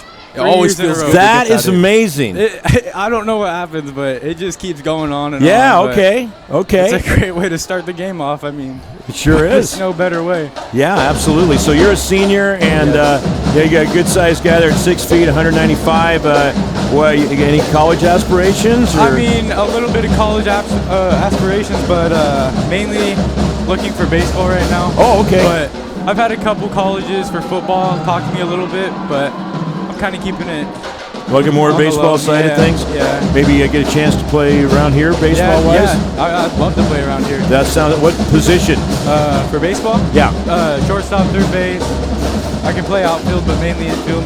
Cool. That sounds great. So let's take a look next week, and I'll get to you, Lucas, too. You guys have Oak Harbor at home, so you get a chance to get your home season started, Lucas. Yeah, we're really looking forward to starting off right with our home season because this is our first home season of our first game of our senior season, and we want to start it off right. And Quilceda over there at the stadium, done many games over there through my career, and you know, sometimes you got to put up with the fog over there. Oh yeah. But it is great. You have great fans, and you guys were a joyful bunch coming over here to the sideline, and there's a lot of people in the stands tonight. Yeah, there was a ton. I mean, I looked over mid-game, and I was like, I don't know if I've ever played in front of this many people. It's great. It was a great atmosphere. I had chills walking in here tonight just because there's something and your stadium too. Both of them just, legendary football programs and schools. And you walk in and it's the opening night and you guys matching up, same uniform colors. It's just two great communities just right up and down the road from each other on Highway 9. That is fantastic. Yeah. So, and now, go ahead. Oh, this is what we live for. Absolutely. For all the Friday night lights and everything. It sure is. Let me ask you guys, from a player's perspective, because we started to talk about it. We love football. We want it to stay strong, but there are situations where parents may not want their kids to play football because it's too rough, all this kind of stuff. What type of stuff are you guys working on as far as tackling different? Have you guys noticed a difference in the past 2 or 3 years? It's hard to tackle different when we're being taught for so many years how to tackle. In the moment, you kind of just go in there and hit them. Yeah. Yeah. We try to be safe as much as we can, but at the end of the day, it's football. It's hard to be safe. It's true. We try our best to not go for the head or anything, but it happens sometimes. The effort is there for you guys to. And how about the helmets? Are you okay with what you're wearing these days? Oh, yeah. Yeah. Okay. We got nice helmets. Very nice. Okay, that's great. So here we go. We got the presentation of the players of the game there. So there's your T-shirt. Wow. And we got a lineman T-shirt for you there. This is something new. We're starting tonight. So he's going to give you something that, again, I don't know, man. You got enough to cover that frame there? You might have to turn that into a cutoff there, Lucas. What size when is he this? goes into the gym. Tell you guys help keep our dream coming true of announcing and covering the games, and it's a team effort. It's all of us working together to do high school football and keep it going in high school sports. So thanks for being a part of that and carrying the tradition on. We really appreciate it. Spread those out there. Let me get out of the way. Coach over there in the background. Thank you. Good to see familiar faces up here. And there's look at Todd. He's getting the. See, there you go. Live shots, social media. He'll have it all on there on Twitter and Facebook. But that's part of our coverage. All right, I think you got it. Hey guys, thanks so much. We appreciate you coming up. I know you want to be with your teammates, but we really wanted to talk to you. And first lineman to get one of those because we're starting to get more stuff out now. So and you don't have to report it on your income taxes, so you're good. All right, guys, thanks a lot. I appreciate it. We appreciate it. That is our two players of the game, as we have Jordan Justice and also Lucas Ramos, and they'll get that set on the roster by next week. We'll call them. So thanks, guys. We appreciate it. Good luck. We'll see you later this season. Wow, I don't know that we could ask for more of a more enjoyable broadcast. Let's get Mr. Scott on here, and we will close it out. Todd, pop your cans on too, and cans, of course, being headsets. For those of you, that's an industry term. Well, I was just thinking that maybe these a little bit sweaty. Could be, but gosh, those nice guys. Again, as I was talking to him. We do appreciate the fact, and I look at them and I go, you know what? I still see that, and I'm sure you see it where these are guys that when you go back 20, 30, 40 years, they still have that look in their eye of, man, we love getting out there and playing football. Well, I think the most important thing that I like to always emphasize, these are the best times of your life. You're a young person. You're about to become an adult. You don't have to fully pay the bills, and you get to have a lot of fun. These are the best memories, Friday nights, and you win, you get the ride home on the bus, you get to go, be in your neighborhood tomorrow. Tomorrow you're going to walk around with your chest out a little farther, and you're the player of the game. You're going to wear your T-shirt and be proud of what you did, and and provide support and a sense of community for your little towns of Marysville and Snohomish, and like I told you earlier talking, when I first time I ever came here, and I came down over the hill near Glacier Peak, and you see one light on. It's the only light on in town, and it's a magical moment to see for high school football. And it's, lastly for me, for you guys, I just really impressed with what you guys do. Well, I really appreciate what you guys do for high school football and high school athletics. It's you and I were talking about it yesterday on the phone that the old days of reading 3 pages of newspaper on Saturday morning, and those are gone, and this is now the medium that we have to work with, and so I really appreciate what you guys do, and I, what little bit I could contribute tonight, it was a lot of fun, and just like I said, I just really impressed with what you guys put together. Well, it's really about the kids, because anybody that has student athletes knows that there is so much work to go in to play any sport. Top of the list is football, but I mean any sport that they have to play, they have to do their schoolwork after practice and then sleep and do it all over again every single day. Yep. So, why not celebrate what they're doing? Absolutely. And I think too, and part of it there's a lot of distractions these days. We all use the smartphones and so on and so forth. And to keep them focused, just like those two guys we saw up here, I could see the focus and the passion to keep that going. And whether it be football or the other sports that we're covering in the fall here, or we're not covering, the things that go on, and you just love to see kids getting involved, to stay involved, and even if most of them aren't going to get that big Division I scholarship opportunity. However, that might be in the sports field, but academically, you can still be involved in all of this, and maybe you don't get a sports scholarship, but you get an academic scholarship. You can win either way, but the big key is to stay active and stay involved. Well, I think the other thing that's really great about this Jordan Justice kid, I mean, he's a baseball guy, and he's playing two sports, multi-sport athlete. I mean, that's which you don't see as much anymore, right? And that's what the point of the emphasis is. Parents, listen. I mean, you can get a scholarship in baseball and still be on the football team and contribute to your kids. I mean, what is the statistic they said that they've returned a kickoff for the last 3 years against Snohomish in the opening play of the game. I mean, that's amazing. That's an amazing stat. I think if I was Snohomish next year, I'd try to really work on kickoff. Stop that trend. Consult the Penn State son-in-law years about special teams a little bit. Absolutely, absolutely. Like I said, it's 1/3 of the game, and it's if you think about it, now it's the difference in the game. That field goal was the difference, and people don't really realize it in any level of football. It's one of the hardest plays to do because you got to have the three parts. You got to have the snap, you got to have the guy hold, and the kicker's got to hit it right. It's a hard play to do in football, and everybody thinks, just line it up, do it. It's a lot more difficult than people think. You're absolutely right. Well, Scott, it was a pleasure having you here, and I have a hunch we're going to have you back. Well, and we do want to thank our sponsors. We want to take a look here. Speedway Chevrolet in Monroe, our presenting sponsor. Make sure to visit speedwaychevrolet.com. Great sponsor since 2015. Also, Fred's Rivertown Ale House, right down the road here in Snohomish. McDaniel's Do-It Center, GNS Heating, Cooling, and Electrical, Adrenaline Fundraising, and Gene Johnson Plumbing, new to the sponsorship this year. Thank you to all them. Scott, we got a game coming up, my crew, October 4th. It will either be Luke Windsor or yourself, so we might see you back then. And I know that Todd's going to try to keep you involved in things, and you love this game very much. That's obvious. You did a wonderful job. It was fun working with you. So thank you. Likewise, appreciate guys. it. Likewise, appreciate it. So we got him up, and he's up in the air. He's off the ground. He's got his first one under his belt, Todd, and it was fun.